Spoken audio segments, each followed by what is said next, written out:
BTTH life simulator system. अध्याय 371 स्वर्ग सम्लन गोली। एक यादृच्छिक खरपतवार का चयन करने का विकल्प जियोमिंग द्वारा तुरंत खारिज कर दिया गया था।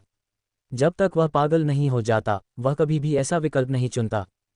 7 रंग की 8वीं स्तरीय गोली रक्त चंद्रमा बोधि गोली के लिए यह मूल्यवान लग रही थी, लेकिन फिर भी आत्मा सार की तुलना में कम थी। अपनी भावनाओं को दबाते हुए जियोमिंग ने मन ही मन कहा, सिम्युलेटर आत्मा सार के समूह का चयन करें। जैसे ही उसके शब्द फीके पड़े, लगभग 1.5 मीटर आकार का प्रकाश का गोला अचानक उसके सामने प्रकट हुआ। पारदर्शी गोले से एक सौम्य और शुद्ध चमक निकली जो चारों ओर फैल गई, जिससे आसपास की दीवारें रोशन हो गईं। कमरा तुरंत उज्ज्वल हो गया। तो यह आत्मा सार है। जियोमिंग ने प्रकाश के गोले को ध्यान से देखा। इसके भीतर से उसने एक अविश्वसनीय रूप से दुर्जय आत्मा उतार चढ़ाव को महसूस किया, जो थोड़ी सी भी अशुद्धता के बिना असाधारण रूप से शुद्ध था। आत्मा सभी जीवित प्राणियों का आधार थी। दुनिया की हर चीज में आत्मा होती है और आत्मा की गहराई में आत्मा सार का एक अंश रहता है। यह मूल सार था जिसने आत्मा को जन्म दिया, जिसे दुनिया की सबसे शुद्ध और सबसे रहस्यमयी ऊर्जा माना जाता है। इतने सारे आत्मा सार, मुझे आश्चर्य है कि कितनी आत्माएं इसमें समाहित हो गई हैं। जियाओ मिंग ने अंदर से आह भरी। वह महसूस कर सकता था कि प्रकाश के क्षेत्र में कई आत्मा सार हैं, हालांकि उनमें से किसी में भी चेतना नहीं थी। हालांकि उनके पूर्ण विनाश से पहले कुछ भावनाएं बची हुई थीं, जैसे कि शिकायतें और अनिच्छा। इन भावनाओं को पूरी तरह से परिष्कृत करना काफी मुश्किल था और उन्हें लापरवाही से अवशोषित करने से अनिवार्य रूप से किसी की मनस्थिति पर असर पड़ता। सौभाग्य से जियाओ मिंग के पास 5 अलग अलग प्रकार की स्वर्गीय लपटों के सम्लन से बनी सफेद चमकदार हृदय ज्वाला थी। अन्यथा भले ही उसे आत्मासार का ये समूह मिल जाए, लेकिन वह इसे सहजता से अवशोषित करने की हिम्मत नहीं करेगा। अगर मैं आत्मासार के कुछ और समूह प्राप्त कर सकता हूं, तो मैं सीधे स्वर्ग क्षेत्र के शिखर तक पहुंचने में सक्षम हो सकता हूं, जियाओ मिंग ने मुस्कुराते हुए सोचा। ऐसा लग रहा था कि आत्माओं का हॉल वास्तव में दुर्जय था।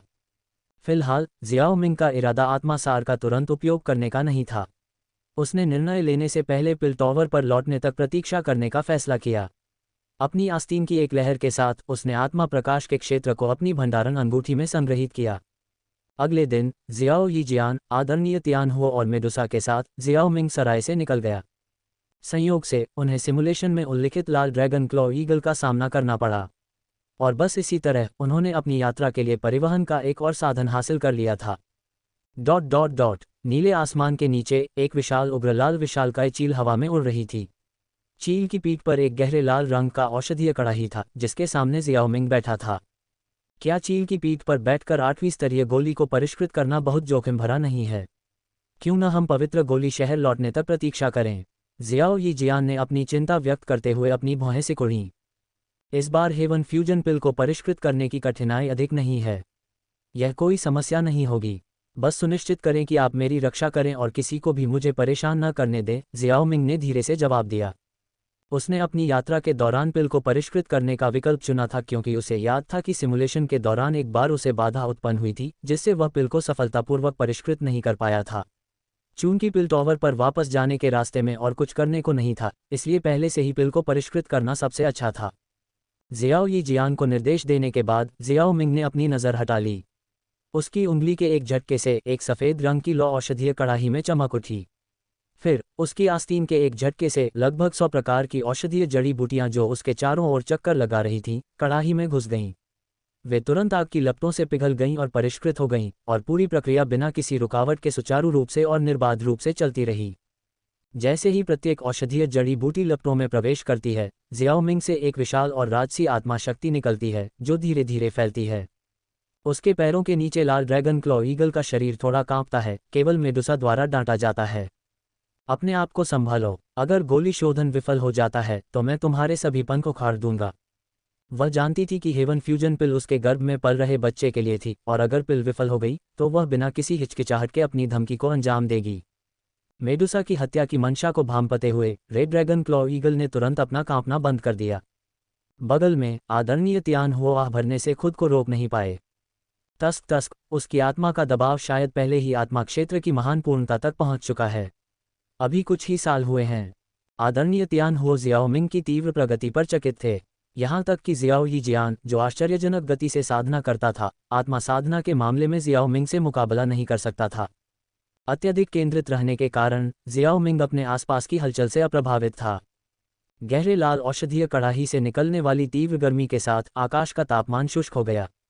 8वीं स्तरीय गोली को परिष्कृत करना एक जटिल प्रक्रिया थी। साधारण कीमियागरों के लिए हवा में तैरती सैकड़ों प्रकार की औषधीय जड़ी बूटियों को नियंत्रित करना उन्हें परेशान कर सकता है। हालांकि जियाओ मिंग की विशाल आत्मा शक्ति के सामने ये बिल्कुल भी समस्या नहीं थी।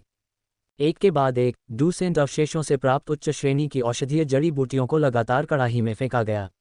आग की लपटों के एक आकस्मिक भंवर के साथ प्रत्येक जड़ी बूटी के भीतर की शुद्ध औषधीय शक्ति को पूरी तरह से निकाला गया और कड़ाही में निलंबित कर दिया गया। इसने एक घने द्रव्यमान का निर्माण किया जो आश्चर्यजनक शुद्धता और ऊर्जा से भरा हुआ था। गोलियों को परिष्कृत करने में, विशेष रूप से 8वीं स्तरीय गोलियों में, काफ़ी समय लगता था। स्वर्गीय ज्वाला की सहायता के साथ भी जियाओ मिंग को अभी भी काफ़ी समय की आवश्यकता थी। इस तरह से लगभग 10 दिन चुपचाप बीत गए। इस समय उब्रलाल विशालकाय चील पहले से ही एक पहाड़ की चोटी पर एक खुले क्षेत्र में उतर चुका था। जियाओ यी जियान और अन्य लोग आधे दिन पहले जियाओ मिंग के निर्देशों का पालन करते हुए थोड़ी दूरी से देख रहे थे। गड़गड़ाहट। अचानक बादल रहित आकाश में गड़गड़ाहट की एक गहरी गड़गड़ाहट सुनाई दी। क्षेत्र में जादुई जानवरों की गहरी इंद्रियों ने दुनिया में अशांत ऊर्जा का पता लगाया, जिससे वे थोड़ा बेचैन हो गए। आसमान में अचानक परिवर्तन हुआ। घने दमनकारी काले बादलों ने एक बार के स्पष्ट विस्तार को ढक लिया। बादलों के भीतर बिजली के चांदी के सांप नाच रहे थे और बुन रहे थे।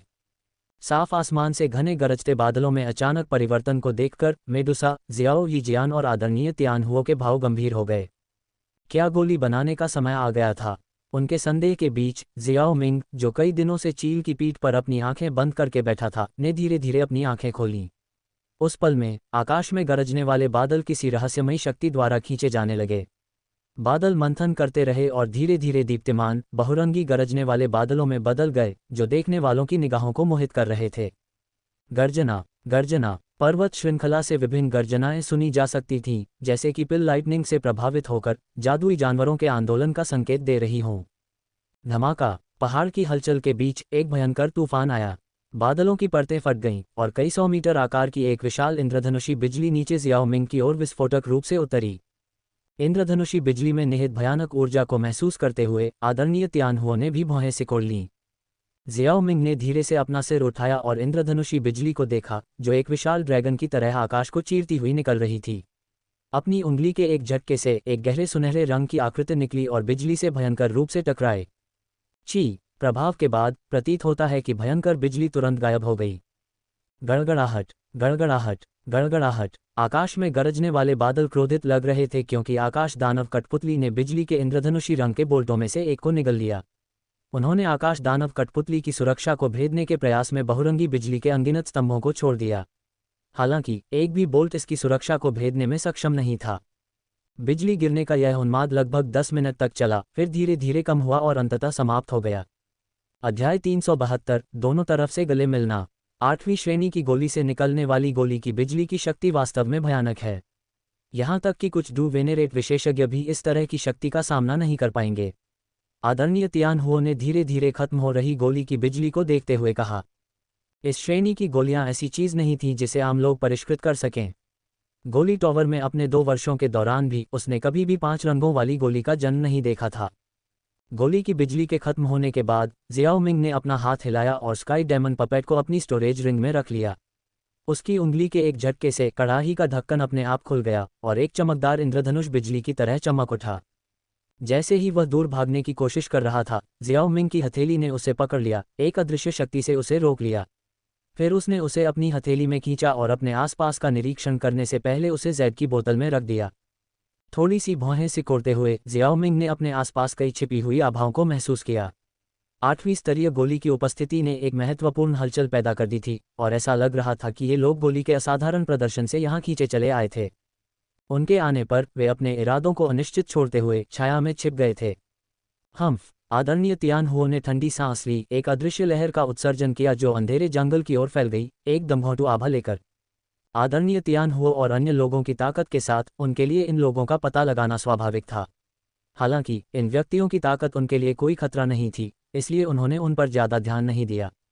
ये लोग केवल छाया में दुबके हुए थे और उन्हें जियाओ यी जियान और अन्य लोगों ने पहले ही चेतावनी दे दी थी। इसे भूल जाओ, चलो, वे सिर्फ चूहों का झुंड हैं, जियाओ मिंग ने कहा और उसने अपने पैरों के नीचे लाल ड्रैगन क्लॉ ईगल पर हल्के से कदम रखा।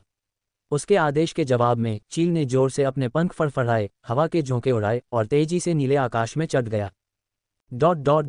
नीले आसमान के ऊपर जियाओ मिंग ने पिछली घटनाओं को पीछे छोड़ दिया था। इस समय उसने स्वर्ग सम्मेलन की गोली को मेडुसा को सौंप दिया, जिसे उसने अभी अभी परिष्कृत किया था। मेडुसा ने जियाओ मिंग से गोली प्राप्त की। शुरू में उसके चेहरे पर अत्यधिक खुशी दिख रही थी, हालांकि जल्द ही उसके चेहरे पर चिंता की हल्की अभिव्यक्ति दिखाई दी। क्या ये हेवन फ्यूजन पिल बहुत उच्च श्रेणी की नहीं है? उसने पूछा। 8वीं श्रेणी की गोलियां अपनी मजबूत औषधीय शक्ति के लिए जानी जाती थीं और उसे चिंता थी कि शक्तिशाली प्रभाव अनजाने में उसके अजन्मे बच्चे को प्रभावित कर सकते हैं। यही कारण था कि उसने पहले जियाओ मिंग से 7वीं श्रेणी की गोली को परिष्कृत करने के लिए कहा था। चिंता मत करो। हालांकि हेवन फ्यूजन पिल को 8वीं श्रेणी की गोली के रूप में वर्गीकृत किया गया है, लेकिन इसके औषधीय प्रभाव वास्तव में बहुत हल्के हैं। ये भ्रूण को नुकसान नहीं पहुंचाएगा। इसके अलावा इसमें निहित औषधीय शक्ति आपके शरीर में संग्रहित होगी और धीरे धीरे भ्रूण में स्थानांतरित हो जाएगी। इस प्रक्रिया के दौरान न केवल भ्रूण का संविधान बेहतर होगा, बल्कि आपको भी इससे लाभ होगा, जियाओ मिंग ने मुस्कुराते हुए उसे आश्वस्त किया। एक मास्टर कीमियागर के रूप में जियाओ मिंग मानव शरीर पर औषधीय गुणों के प्रभाव से अच्छी तरह वाकिफ थे, कुछ ऐसा जिस पर निम्न श्रेणी के कीमियागर भी विचार करेंगे। स्वाभाविक रूप से वह ऐसे महत्वपूर्ण विचारों को अनदेखा नहीं करेगा। वास्तव में उनके सामने स्वर्ग सम्मेलन की गोली केवल प्रारंभिक नींव निर्माण की तैयारी थी। एक बार जब अन्य तैयार की गई गोलियां परिष्कृत हो जाती हैं, तो मेडुसा के गर्भ में भ्रूण निस्संदेह एक आदर्श नींव निर्माण चरण तक पहुंच जाएगा। जियाओ मिंग के गहन विचार को देखकर मेडुसा के चेहरे पर एक बार फिर मुस्कान आ गई। उसने धीरे से उसके पेट को छुआ और उसके तेजस्वी और आकर्षक चेहरे पर मात्र प्रेम का स्पर्श देखा जा सकता था। उनके बगल में जियाओ यीजियान ने ध्यान से सुना और सहज रूप से मेडुसा के पेट पर नजर डाली। उसकी आंखों में लालसा का एक निशान दिखाई दिया। जियाओ मिंग ने जियाओ यीजियान की नज़र को देखा और उसके भाव से उसके विचारों को समझा। शुरू में जियाओ यीजियान की गर्भधारण करने में असमर्थता इस तथ्य के कारण थी कि शोकपूर्ण विष शरीर पूरी तरह से हल नहीं हुआ था, लेकिन अब ये वह थी जो उसे परेशान करने के डर से अपनी सावधानी बरत रही थी। जियाओ मिंग उसे और अधिक इंतजार नहीं कराना चाहता था। दरअसल अब उसे गर्भधारण के खिलाफ सावधानी बरतने की जरूरत नहीं थी। ऐसा इसलिए था क्योंकि दोनों पक्षों का संस्कार जितना ऊंचा होता था, गर्भधारण करना उतना ही मुश्किल होता था। सकारात्मक पक्ष यह है कि उच्च साधना स्तर होने से उन्हें एक अत्यंत प्रतिभाशाली बच्चा मिलेगा, लेकिन जियाओ मिंग को इस बारे में ज्यादा चिंता नहीं थी। क्या ये सिर्फ उनके बच्चों का पालन पोषण करने का मामला नहीं था, अगर उनमें प्रतिभा की कमी थी। इसके अलावा जब तक वह डू गॉड दायरे में पहुंचेगा, तब तक उसके बच्चे ही सबसे ज्यादा लाभान्वित होंगे। इसलिए उन्हें अब से प्रकृति को अपना काम करने देना चाहिए। ये सब सोचने के बाद जियाओ मिंग ने मेडुसा से कहा, अब तुम गोली निगल सकती हो। जियाओ मिंग के शब्दों को सुनकर मेडुसा अपने विचारों से बाहर आई, सिर हिलाया और सीधे गोली निगल ली। जैसे ही गोली उसके शरीर में प्रवेश करती है, यह एक कोमल चमक में बदल जाती है जो उसके शरीर से होकर उसके पेट के निचले हिस्से में चली जाती है। प्रकाश धीरे धीरे फैल जाता है और मेडुसा को थोड़ी थकान महसूस होने लगती है। जियाओ मिंग ने एक सौम्य मुस्कान के साथ कहा, यह औषधीय शक्ति का प्रारंभिक विमोचन है। तुम थोड़ी देर आराम कर सकती हो। मेडुसा ने इधर उधर देखा और ड्रैगन क्लॉ रेड ईगल की पीठ पर आराम करने के लिए कोई जगह नहीं पाए। ये देखकर जियाओ मिंग ने एक तकिया निकाला और उसे ईगल की पीठ पर रख दिया और मेडुसा को उसके ऊपर झुककर आराम करने का इशारा किया। मेडुसा का नाजुक शरीर थोड़ा कांप उठा, लेकिन उसने मना नहीं किया। वह करीब आ गई और धीरे धीरे उसके गले लग गई, जिससे उसके ठंडे प्यारे गालों की जगह एक दुर्लभ लाली आ गई। ये देखकर कि मेडुसा धीरे धीरे उसके गले में सो रही थी, जियाओ मिंग ने फिर जियाओ यीजियान को इशारा किया, जो उसे लगातार देख रहा था। जियाओ यीजियान ने पहले जियाओ मिंग के गले में मेडुसा को एक हल्की नज़र से देखा और फिर अपने नाजुक चेहरे पर एक मुस्कान के साथ वह जल्दी से उसके गले में समा गई। वह बाहर से भले ही ठंडी दिखती हो, लेकिन अंदर से वह एक प्यारी युवती थी। 1 साल से भी ज्यादा समय पहले उसने मेडुसा को चेतावनी देने के लिए जो शब्द कहे थे, वे सिर्फ मेडुसा के अनिश्चित व्यक्तित्व के कारण थे। आखिरकार वह जियाओ मिंग नहीं थी और मेडुसा के चरित्र और व्यक्तित्व के बारे में उसकी समझ भी वैसी नहीं थी। हालांकि इस दौरान मेडुसा नर्म पड़ गई थी और उसका चरित्र, साथ ही साथ उसके अपने आंतरिक विचार जियाओ यीजियान की नज़र में स्पष्ट हो गए थे। हालांकि यह नहीं कहा जा सकता था कि अब वे विशेष रूप से अच्छी तरह से साथ रहते थे, लेकिन सामंजस्यपूर्ण रूप से सह अस्तित्व में कोई समस्या नहीं थी। इस तरह जियाओ मिंग ने खुद को दोनों तरफ से गले लगा लिया। जहां तक आदरणीय तियान हुओ का सवाल है, वह लंबे समय से ड्रैगन क्लॉ रेड ईगल के सिर को नियंत्रित करने और दिशा को निर्देशित करने के लिए काफी समझदार था। आधे महीने बाद पवित्र गोली शहर में जियाओ मिंग और उसका समूह भीड़ भरी सड़कों को छोड़कर अपने निवास पर लौट आया। जैसे ही वे हॉल में बैठे, एक हल्के नीले रंग की पोशाक में एक महिला अंदर आई। उस महिला के पास एक शानदार सुंदरता थी जिसे अनदेखा करना मुश्किल था। उसके सुंदर सुडौल शरीर, उसके कपड़ों के नीचे एक आकर्षक वक्र प्रकट करता था जो किसी को भी आकर्षित करता था। हालांकि उसके चारों ओर एक सूक्ष्म अलगाव की हवा थी जो दूरी की भावना पैदा करती थी, जिससे दूसरों को और अधिक की लालसा होती थी। उसके व्यवहार में एक बर्फीली उदासीनता थी जो ये स्पष्ट करती थी कि वह आसानी से सुलभ नहीं थी। पुरुषों को उसका ध्यान आकर्षित करना अविश्वसनीय रूप से चुनौतीपूर्ण लगता था और आत्मविश्वास की कमी वाले लोग उसे दूर से ही निहार सकते थे, कोई भी कदम उठाने की हिम्मत नहीं कर सकते थे। हॉल में प्रवेश करते ही महिला की शुरुआती उदासीनता तुरंत गायब हो गई क्योंकि उसकी नज़र जियाओ मिंग पर पड़ी। उसकी उदासीनता की जगह खुशी की एक झलक ने ले ली और वह जल्दी से चली गई। बड़े जियाओ मिंग, आप वापस आ गए, उसने कहा। फिर उसने अपना ध्यान जियाओ यीजियान और मेडुसा की ओर लगाया और सम्मानपूर्वक हाथ जोड़कर उनका अभिवादन किया। शिनलैन महिलाओं का अभिवादन करती है। जियाओ यीजियान ने उस पर दयालुता से मुस्कुराया जबकि मेडुसा ने केवल उदासीनता से सिर हिलाया। फिर वे दोनों अपने अपने कमरों में चले गए। शिनलैन, कृपया बैठ जाएं, जियाओ मिंग ने इशारा किया। उसके पास आने वाली महिला ये शिनलैन थी, जो एक कबीले द्वारा अध्ययन के लिए भेजी गई एक शिष्या थी। हालांकि उसकी प्रतिभा को असाधारण नहीं माना जा सकता था, फिर भी यह काफ़ी अच्छी थी। उसके सौम्य और आज्ञाकारी स्वभाव के साथ जियाओ मिंग ने उसके बारे में एक अनुकूल धारणा विकसित की थी। ये शिनलैन के बैठने के बाद उसने सबसे पहले जियाओ मिंग की यात्रा के बारे में पूछताछ की और फिर कीमिया और साधना के बारे में सवाल पूछे। जियाओ मिंग ने उदारता से उसके सभी सवालों के जवाब दिए। अंत में ये शिनलैन ने अपनी यात्रा का मुख्य उद्देश्य बताया। एल्डर जियाओ मिंग, प्रथम एल्डर ने मुझे आपको ये सूचित करने के लिए कहा कि 5 महान कुलों का मूल्यांकन 1 महीने में होगा। अब से 1 महीने बाद। मैं समझ गया, मैं उस समय उपस्थित रहूंगा, जियाओ मिंग ने उत्तर दिया। 5 महान कुलों का मूल्यांकन जियाओ मिंग के लिए पार्क में टहलने जैसा था, जिसमें कोई कठिनाई नहीं थी। उसे केवल एक यात्रा करने की आवश्यकता थी जिसमें अधिकतम आधा दिन लग सकता था। हालांकि इसका मतलब था कि डू वेनेरेट दायरे में उसकी सफलता में और देरी होगी। फिर भी उसने इसे अपने आत्मा क्षेत्र को आगे बढ़ाने पर ध्यान केंद्रित करने के अवसर के रूप में देखा, जो एक बुरी बात नहीं थी। अध्याय 373, स्वर्ग क्षेत्र। ये शिनलैन के चले जाने के बाद जियाओ मिंग ने नौकरानी को कुछ निर्देश दिए और फिर जल्दी से एकांत के लिए गुप्त कमरे में प्रवेश किया। एक कुशन पर बैठे हुए उसने आत्मा का गोला निकाला और उसे धीरे से अपने सामने लटका दिया। उस गोले ने एक नर्म और शुद्ध चमक उत्सर्जित की जिसने मंद कक्ष को रोशन कर दिया। जियाओ मिंग ने आत्मा के गोले को देखा, एक गहरी सांस ली और उसे छूने के लिए अपनी हथेली आगे बढ़ाई। संपर्क करने पर वह आत्मा के सार की अपार शक्ति को महसूस कर सकता था जो गोले में व्याप्त थी, उसकी आत्मा को उसके माथे पर गर्म कर रही थी। पूफ! जियाओ मिंग ने अपना मुंह खोला और बर्फीली सफ़ेद लपटों की एक लपट, सफ़ेद चमकदार हृदय की लौ को बाहर निकाला। लपटें आत्मा के गोले के नीचे तैरती रहीं और तुरंत उसे अपने में समाहित कर लिया। हालांकि इसे सिम्युलेटर से निकाला गया था, लेकिन ये हॉल ऑफ सोल्स के आत्मा सार पर आधारित था, जिसमें नकारात्मक भावनाएं थीं और इसमें हॉल ऑफ सोल्स की कुछ तकनीकें भी हो सकती थीं। इसलिए इसे स्वर्गीय ज्वाला द्वारा शुद्ध करने की आवश्यकता थी।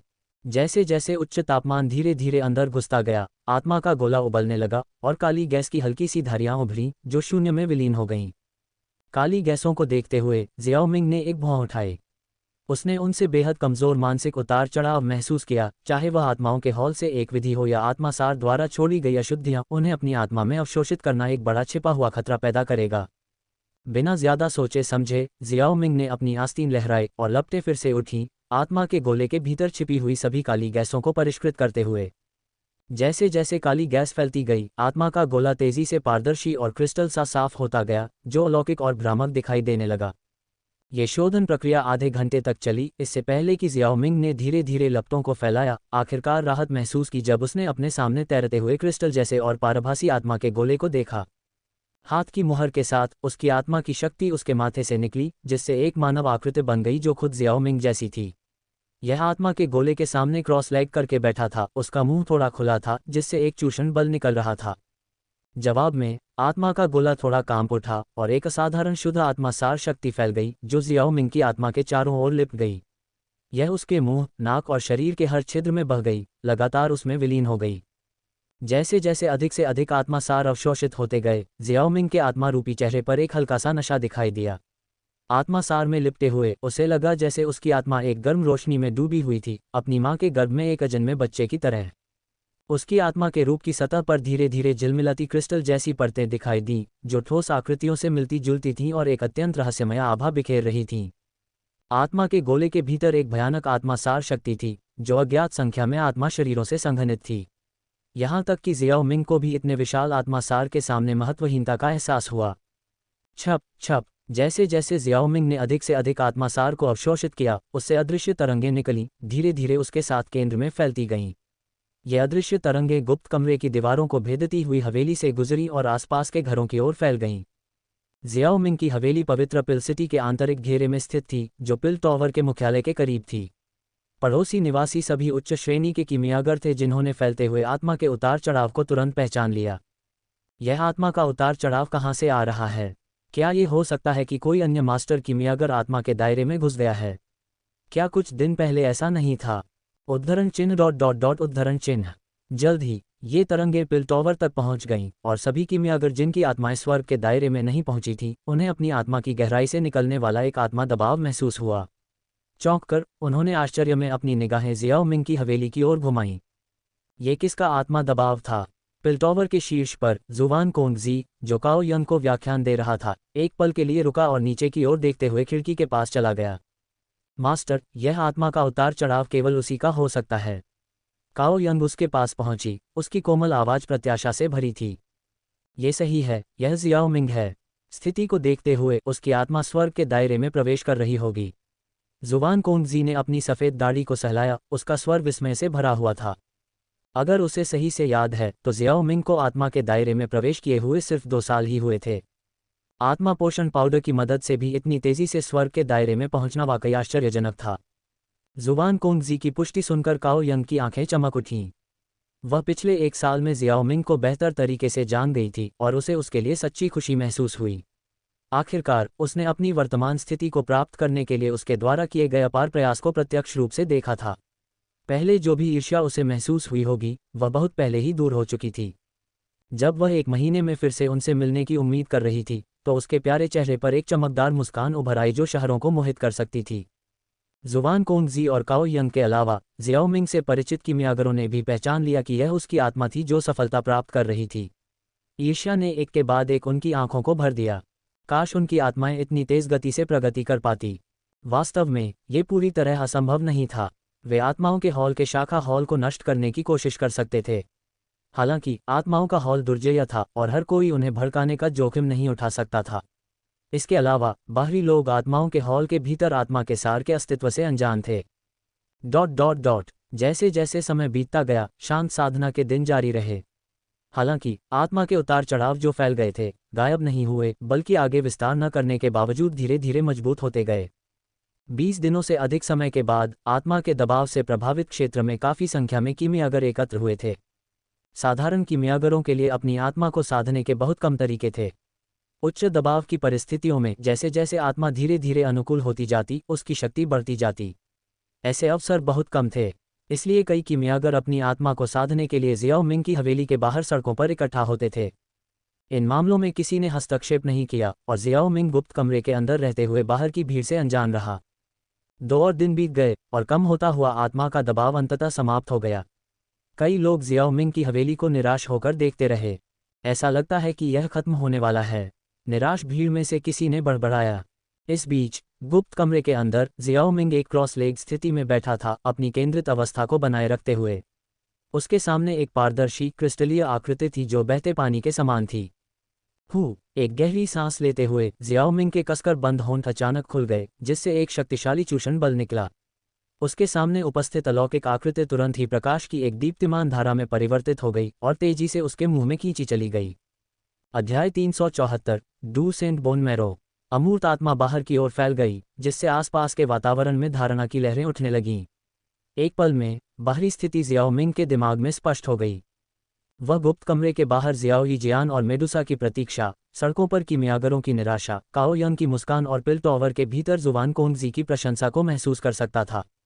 हर भावना और प्रतिक्रिया ने उसे अपने रास्ते पर पाया, जिससे उसके आसपास की दुनिया की एक ज्वलंत तस्वीर उभरी। कई शक्तिशाली व्यक्तियों में से केवल जुबान कोंगजी ने जियाओ मिंग की आत्मा की नज़र को महसूस किया।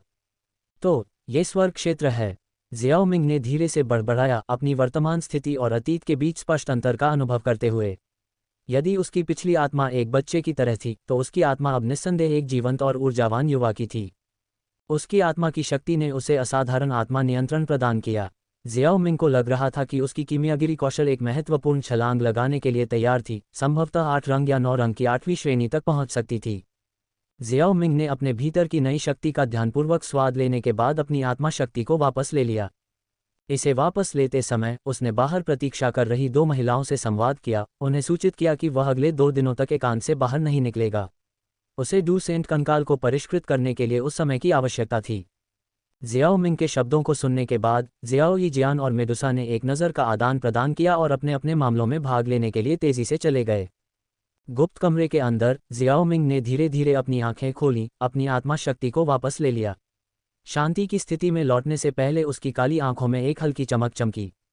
जियाओ सेंट की हड्डियों के टुकड़ों का एक बड़ा ढेर उसके सामने दिखाई दिया जब उसने अपनी अंगुलियों को अपनी अंगूठी पर धीरे से रगड़ा, जिसमें 3 जेड हड्डियां शामिल थीं, जिन पर जटिल रूप से शिलालेख उकेरे गए थे। लोतियान डू तकनीक, great heaven creation palm. Jiao Ming को पता था कि उन जेड हड्डियों में कौन सी डू तकनीक समाहित थी। सावधानीपूर्वक विचार करने के बाद उसने उन्हें कुछ समय के लिए अपनी अंगूठी में वापस रखने का फैसला किया। उसके सामने डू सेंट बोन मैरो को निकालना ज्यादा जरूरी था। जहां तक डू तकनीक की बात है तो वह कुछ समय के लिए इसे खोजने में देरी कर सकता था। वैसे भी उसके पास डू तकनीक की कमी नहीं थी। अपनी अंगूठी में 3 जेड रिब हड्डियों को संग्रहित करने के बाद जियाओ मिंग ने अपने शरीर से डू क्यूई की एक लहर निकाली, जिससे बिखरी हुई हड्डियां हवा में तैरने लगीं। बिना किसी हिचकिचाहट के उसने अपना हाथ हिलाया, एक पीली सफ़ेद लौ को बुलाया जिसने हड्डियों के टुकड़ों को घेर लिया। कमरे के अंदर का तापमान तुरंत आसमान छू गया, एक भयानक गर्मी निकल रही थी। अगर यह बेहद शक्तिशाली वाइट ग्लेज्ड हॉट फ्लेम की सहायता के लिए नहीं होता, तो ये जानते हुए भी कि हड्डियों के भीतर डू सेंट बोन मैरो छिपा हुआ था, जियाओ मिंग इसे निकालने में असहाय होता। फिर भी डू सेंट बोन मैरो को निकालना एक ऐसा काम नहीं था जिसे जल्दी से पूरा किया जा सके। जियाओ मिंग ने इसका अनुमान लगाया था और जब उसने देखा कि जलती हुई लपटों से हड्डियां प्रभावित हैं तो वह अधीर नहीं हुआ। इसके बजाय उसने धीरे धीरे तापमान बढ़ाया, धीरे धीरे हड्डियों को भूनना शुरू किया। जियाओ मिंग की धीमी और सावधानीपूर्वक भस्मीकरण के तहत 2 दिन तेजी से बीत गए। तीसरे दिन की सुबह जब जियाओ मिंग अपनी साधना अवस्था से बाहर आया तो उसने आग की लपटों में अब भूरे रंग की हो रही हड्डियों को देखा। उसके होठों पर मुस्कान आ गई। उसने अपना हाथ आग की लपटों में बढ़ाया और धीरे से टैप किया। प्लॉप! संपर्क में आने पर भूरे रंग की हड्डियां तुरंत टूट गईं और बारीक राख की बौछार में बिखर गईं जो सुंदर ढंग से नीचे उतरी। जैसे ही राख जमी, दूधिया सफ़ेद जेल जैसे पदार्थ की दर्जनों अंगूठे के आकार की बूंदों ने जियाओ मिंग की नज़र को आकर्षित किया। इन छोटी बूंदों में एक जिलेटिनस सतह थी जो अंदर धीरे धीरे बहते तरल की एक झलक देती थी। उनसे असाधारण ऊर्जा निकल रही थी जिससे जियाओ मिंग की आंखों में उत्साह की भावना पैदा हो रही थी। बरकरार जू सेंट कंकाल से उसे जू सेंट बोन मैरो की जितनी मात्रा मिली वह उसकी उम्मीदों से कहीं ज्यादा थी। इन जेल जैसे पदार्थों के साथ जियाओ मिंग अपनी ताकत में तेजी से सुधार देख सकता था। जियाओ मिंग ने अपनी अंगूठी से कई जेड बोतलें निकाली और ध्यान से डू सेंट बोन मैरो की सभी बूंदों को अंदर रखा, एक बूंद को तुरंत परिष्कृत करने की इच्छा का विरोध किया। जैसे ही उसने प्रत्येक बोतल भरी, उसके ऊपर पछतावे की लहर दौड़ गई।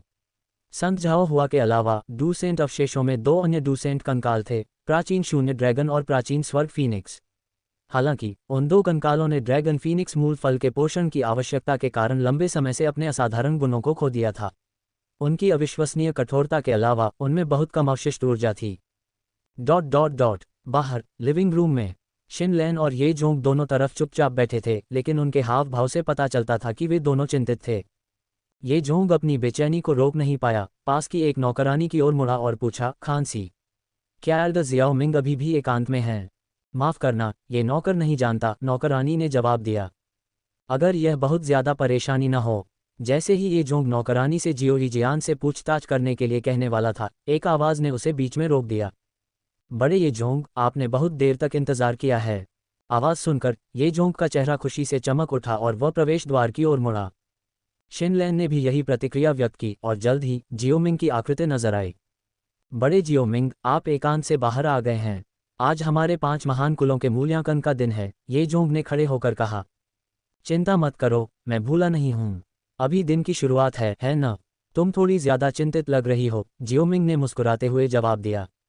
ये जोंग ने आसमान की ओर देखा और महसूस किया कि वास्तव में सुबह हो चुकी है। वह खुद को एक व्यंग्यात्मक मुस्कान देने से नहीं रोक सका। तुम सही कह रहे हो, हम बहुत उत्सुक थे, लेकिन यह मामला हमारे ये कबीले से संबंधित है, इसलिए कृपया हमें माफ़ कर दो। उत्सुक होना स्वाभाविक है, हालांकि थोड़ा जल्दी शुरू करना भी स्वीकार्य है। जियाओमिंग ने हंसते हुए उन दोनों को मूल्यांकन हॉल में जाने का इशारा किया। 5 महान कुलों के लिए मूल्यांकन स्थान पवित्र पिल सिटी के आंतरिक क्षेत्र के भीतर एक समर्पित हॉल था। इस हॉल को पीढ़ियों से मूल्यांकन के लिए विशेष रूप से नामित किया गया था। इससे पता चलता है कि पिल टॉवर 5 महान कुलों के मूल्यांकन को कितना महत्वपूर्ण मानता था। यह मूल्यांकन अर्ध सार्वजनिक प्रकृति का था, जिसमें कुछ योग्यताओं वाले प्रभावशाली लोग शुरुआत में एकत्रित होते थे। बहुत से लोग 5 महान कुलों के पदों की इच्छा रखते थे क्योंकि उन्हें पता था कि यह पिल टॉवर के ऊपरी क्षेत्रों तक पहुंचने का एक शॉर्टकट था। पिल टॉवर से जुड़ने से प्रभाव और प्रतिष्ठा में तुरंत वृद्धि हुई। जैसे ही वे मूल्यांकन के लिए आगे बढ़े, उन्हें उसी दिशा में जाने वाले कई कीमियागर मिले। कुछ कीमियागर जो जियाओमिंग को जानते थे उनके पास आते, उनका अभिवादन करते और आत्मा साधना में उनकी सफलता से प्राप्त लाभों के लिए अपना आभार व्यक्त करते। उनमें से कुछ चतुर व्यक्तियों ने जियाओमिंग के बगल में ये झोंक को देखा और ये कबीले के हाल के संघर्षों को देखते हुए जियाओमिंग की उपस्थिति का उद्देश्य निकाला। उनके हाव भाव एक के बाद एक विस्मय प्रकट कर रहे थे। उनका विस्मय अनुचित नहीं था। पिछले 2 वर्षों में जियाओमिंग के कीमिया कौशल को मान्यता मिल चुकी थी। 8 महान बुजुर्गों में भी वह शीर्ष पर था, इसलिए उसके लिए इस 5 महान कुलों के मूल्यांकन में भाग लेना क्या ये बच्चों का खेल नहीं था। अध्याय 375 काओ यंग को फिर से देखना। जियाओमिंग के लिए ये 5 महान कुलों का मूल्यांकन वास्तव में बच्चों के खेल जैसा था। अपनी स्थिति और ताकत के साथ वह आसानी से इस मूल्यांकन की देखरेख कर सकता था। यदि पिल टॉवर के नियमों का सख्ती से पालन करने और मूल्यांकन से छूट देने में असमर्थता न होती, तो जियाओमिंग सीधे ये कबीले को मूल्यांकन से छूट दे देता और इस बार उसका दौरा एक औपचारिकता मात्र होता। ... जैसे ही जियाओमिंग और ये शिनलैन ये जोंग के पीछे विशाल और राजसी मूल्यांकन हॉल में गए, उन्होंने पाया कि यह पहले से ही लोगों के समुद्र से भरा हुआ था। कभी कभी प्रभावशाली व्यक्तियों के समूह हॉल के कड़े पहरे वाले प्रवेश द्वार से गुजरते और सफलतापूर्वक अंदर प्रवेश करते। जियाओमिंग ने दृश्य को देखते हुए फुसफुसाया, जब मैंने 8 महान बुजुर्गों के चयन मूल्यांकन में भाग लिया था, तब की तुलना में यहाँ अधिक लोग हैं। ये कबीले के लिए ये पिछले साल अच्छे नहीं रहे हैं। वे शायद सिर्फ तमाशा देखने के लिए यहाँ आए हैं। ये जोंग ने हल्की सांस ली। 5 महान कुलों के पदों पर अनगिनत लोग लगातार कब्जा करते रहे हैं, लेकिन उनमें से ये कबीला एक अनिश्चित स्थिति में था। हालांकि शिनलैन के कीमिया कौशल अभी भी अन्य कुलों के बराबर नहीं है, फिर भी उसकी सुधार गति प्रभावशाली है। ये कबीले के लिए अगले मूल्यांकन को पास करने में कोई समस्या नहीं होनी चाहिए। जियाओमिंग ने कुछ हद तक निराश ये शिनलैन की ओर देखा और उसे सांत्वना दी। जियाओमिंग सच बोल रही थी। शिनलैन की प्रतिभा वास्तव में सराहनीय थी, लेकिन ऐसा लगता था कि ये कबीले के लिए उपलब्ध शैक्षिकी संसाधन सीमित थे, जिसके परिणामस्वरूप उसका स्तर अपेक्षाकृत कम था। जियाओमिंग के मार्गदर्शन में शिनलैन की प्रगति काफ़ी प्रभावशाली रही थी। ये शिनलैन ने जियाओमिंग की प्रशंसा की, जिसने इतनी कम उम्र में असाधारण उपलब्धियां हासिल की थीं और अपने ये कबीले की मदद करने के लिए तैयार थी। जियाओमिंग की प्रशंसा सुनकर उसने अपनी निराशा को एक तरफ रख दिया और उसकी आंखें अर्धचंद्राकार हो गईं, जो उसकी खुशी को दर्शाती थीं। ये जोंग भी ये सुनकर खुशी से मुस्कुराया। मास्टर जियाओमिंग, कृपया आगे बढ़ें। जियाओमिंग के समूह की अचानक उपस्थिति ने स्वाभाविक रूप से आसपास की भीड़ का ध्यान आकर्षित किया। उन्होंने सबसे पहले ये जोंग की छाती पर ये कबीले का प्रतीक देखा और जल्द ही उनके कानों तक मजाक की आवाज़ें पहुंचीं। देखो, ये कबीला फिर से यहाँ है। अगर ये कबीला 2 बार और असफल होता है तो उन्हें 5 महान कुलों से निकाल दिया जाएगा। ये कबीला कभी बहुत गौरवशाली था, लेकिन अब वे ऐसी स्थिति में गिर गए हैं। 5 महान कुलों में से एक की स्थिति के बिना वे पूरी तरह से गुमनामी में खो जाएंगे। उद्धरण चिन्ह ... उद्धरण चिन्ह। रुको, ये कौन है? आखिरकार कुछ तेज तर्रार व्यक्तियों ने ये कबीले के समूह में जियाओमिंग को देखा, मास्टर कीमियागर जिसने हाल के वर्षों में सेंट्रल प्लेन्स में अपना नाम बनाया था। भले ही बहुत से लोगों ने उसे व्यक्तिगत रूप से नहीं देखा था, लेकिन उन्होंने जियाओमिंग के चित्र देखे थे। उनके रवैये के बावजूद पिल क्षेत्र में घुलने मिलने वाले किसी भी व्यक्ति को पिल टॉवर के 8 महान बुजुर्गों में से एक से परिचित होना चाहिए। ये व्यक्ति ये कबीले के बीच क्यों दिखाई दे रहा है? क्या ये हो सकता है कि उनकी ओर से मूल्यांकन में भाग लेना? ठीक है, ये जोंग के चेहरे पर आत्मविश्वास भरे भाव को देखते हुए मुझे डर है कि एल्डर जियाओमिंग वास्तव में ये कबीले की ओर से मूल्यांकन में भाग ले रहे हैं। मैंने ये कबीले और जियाओमिंग के बीच घनिष्ठ संबंधों के बारे में अफवाहें सुनी हैं और यह सच लगता है। यह असंभव है, बिल्कुल असंभव है। पतित ये कबीला उसके जैसे किसी को आमंत्रित करने का जोखिम कैसे उठा सकता है? ये धोखा है, सरासर धोखा। तुम मूर्ख हो, क्या तुम्हें लगता है कि पिलटॉवर ऐसे मामलों में धोखा देगा? ऐसा कहा जाता है कि एल्डर जियाओमिंग ने ये कबीले के समर्थन से 8 महान बुजुर्गों की प्रतियोगिता में भाग लिया था। उद्धरण चिन्ह डॉट डॉट डॉट उद्धरण चिन्ह।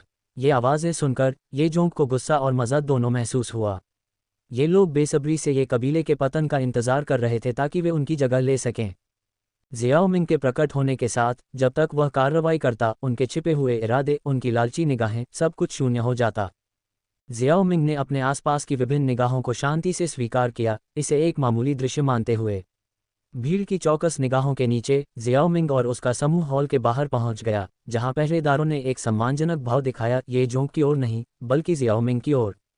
पिलटॉवर के रक्षक के रूप में वे निश्चित रूप से 8 महान बुजुर्गों में से एक जियाओमिंग से परिचित थे।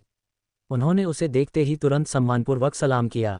बड़े जियाओमिंग को सिर हिलाते हुए देखकर उन्होंने उनके लिए रास्ता बनाया और हॉल की ओर घोषणा की, ये कबीले आ गए हैं। ये जोंग ने राहत की सांस ली। अतीत में जब वे मूल्यांकन में भाग लेने आए थे तो गार्ड इतने सम्मानजनक नहीं थे। हालांकि वे परेशानी नहीं पैदा करते थे, लेकिन उनके चेहरे के भाव और अवमानना और तिरस्कार की झलकियां ये जोंग के दिल को गहराई से घायल कर देती थीं। इस बार जियाओमिंग के साथ सब कुछ बदल गया। उनकी आंखों में सम्मान सच्चा था, लेकिन ये जोंग जानता था कि यह ये कबीले के लिए नहीं बल्कि जियाओमिंग के लिए था। सम्मान अर्जित करने के लिए किसी के पास ताकत होनी चाहिए। सौभाग्य से मैंने शिनलैंग को एल्डर जियाओमिंग से सीखने की अनुमति दी है। भविष्य में मेरा ये कबीला निश्चित रूप से जीवन शक्ति प्राप्त करेगा, अपने चरम पर लौटेगा और वास्तव में सम्मानित होगा। अनगिनत आंखों की निगाहों के नीचे ये जोंग और जियाओमिंग ने पछतावे, निराशा और हताश नजरों के जोड़े को पीछे छोड़ते हुए हॉल में प्रवेश किया। हॉल के अंदर हल्की रोशनी फैल रही थी और जियाओमिंग को महसूस हो रहा था कि लोग उस पर कई तरह की सार्थक निगाहें लगा रहे हैं। अपनी आंखें ऊपर उठाते हुए जियाओमिंग ने हॉल को स्कैन किया और पाया कि सीटों पर बैठे लोगों में अच्छी ताकत थी, जो दर्शाता था कि वे प्रतिष्ठित संप्रदायों या कुलों से थे। धीरे धीरे इन निगाहों के पीछे का अर्थ अनिश्चित हो गया। कुछ पूर्वज स्तर के विशेषज्ञों ने अपनी आंखें भी रगड़ी, जैसे कि वे जो देख रहे थे उस पर विश्वास नहीं कर पा रहे थे। उन्होंने क्या देखा? ये कबीले के समूह में एक युवक था जिसका चेहरा कुछ हद तक जाना पहचाना लग रहा था। ये था 8 महान बुजुर्गों में से एक, युवा पीढ़ी के बीच नंबर 1 की मियागर जियाओमिंग। ये जोंग मुस्कुराया और कहा, ये लोग यहाँ निरीक्षण करने आए हैं, ठीक वैसे ही जैसे 8 महान बुजुर्ग चयन प्रतियोगिता के दौरान होता है। उन पर ध्यान न दे, चलो आगे बैठते हैं। उसकी निगाहों का अनुसरण करते हुए जियाओमिंग ने देखा कि सामने 5 सीटें थीं। शायद सुबह का समय होने के कारण केवल एक सीट पर लोग बैठे थे, जिससे 4 सीटें खाली रह गईं। चलो चलें। समूह चला गया और अपनी सीटों पर बैठ गया, और उसके बाद ये जोंग ने जियाओमिंग को मूल्यांकन के बारे में कुछ भी नहीं बताया। ऐसा नहीं था कि ये जोंग बात नहीं करना चाहता था, लेकिन जियाओमिंग की भयानक ताकत को देखते हुए ये कबीला इस मूल्यांकन को पास कर लेगा, चाहे कुछ भी हो। चैंपियनशिप पहले से ही उनके हाथ में थी, इतना कुछ कहने की क्या ज़रूरत थी। इसके अलावा जियाओमिंग भी पिलटॉवर का एक एल्डर था और उसे मूल्यांकन के अलग अलग चरणों के बारे में पता होना चाहिए। चूंकि ये जोंग चुप रहा, जियाओमिंग ने भी शांति का आनंद लिया और आराम करने के लिए अपनी आंखें बंद कर लीं।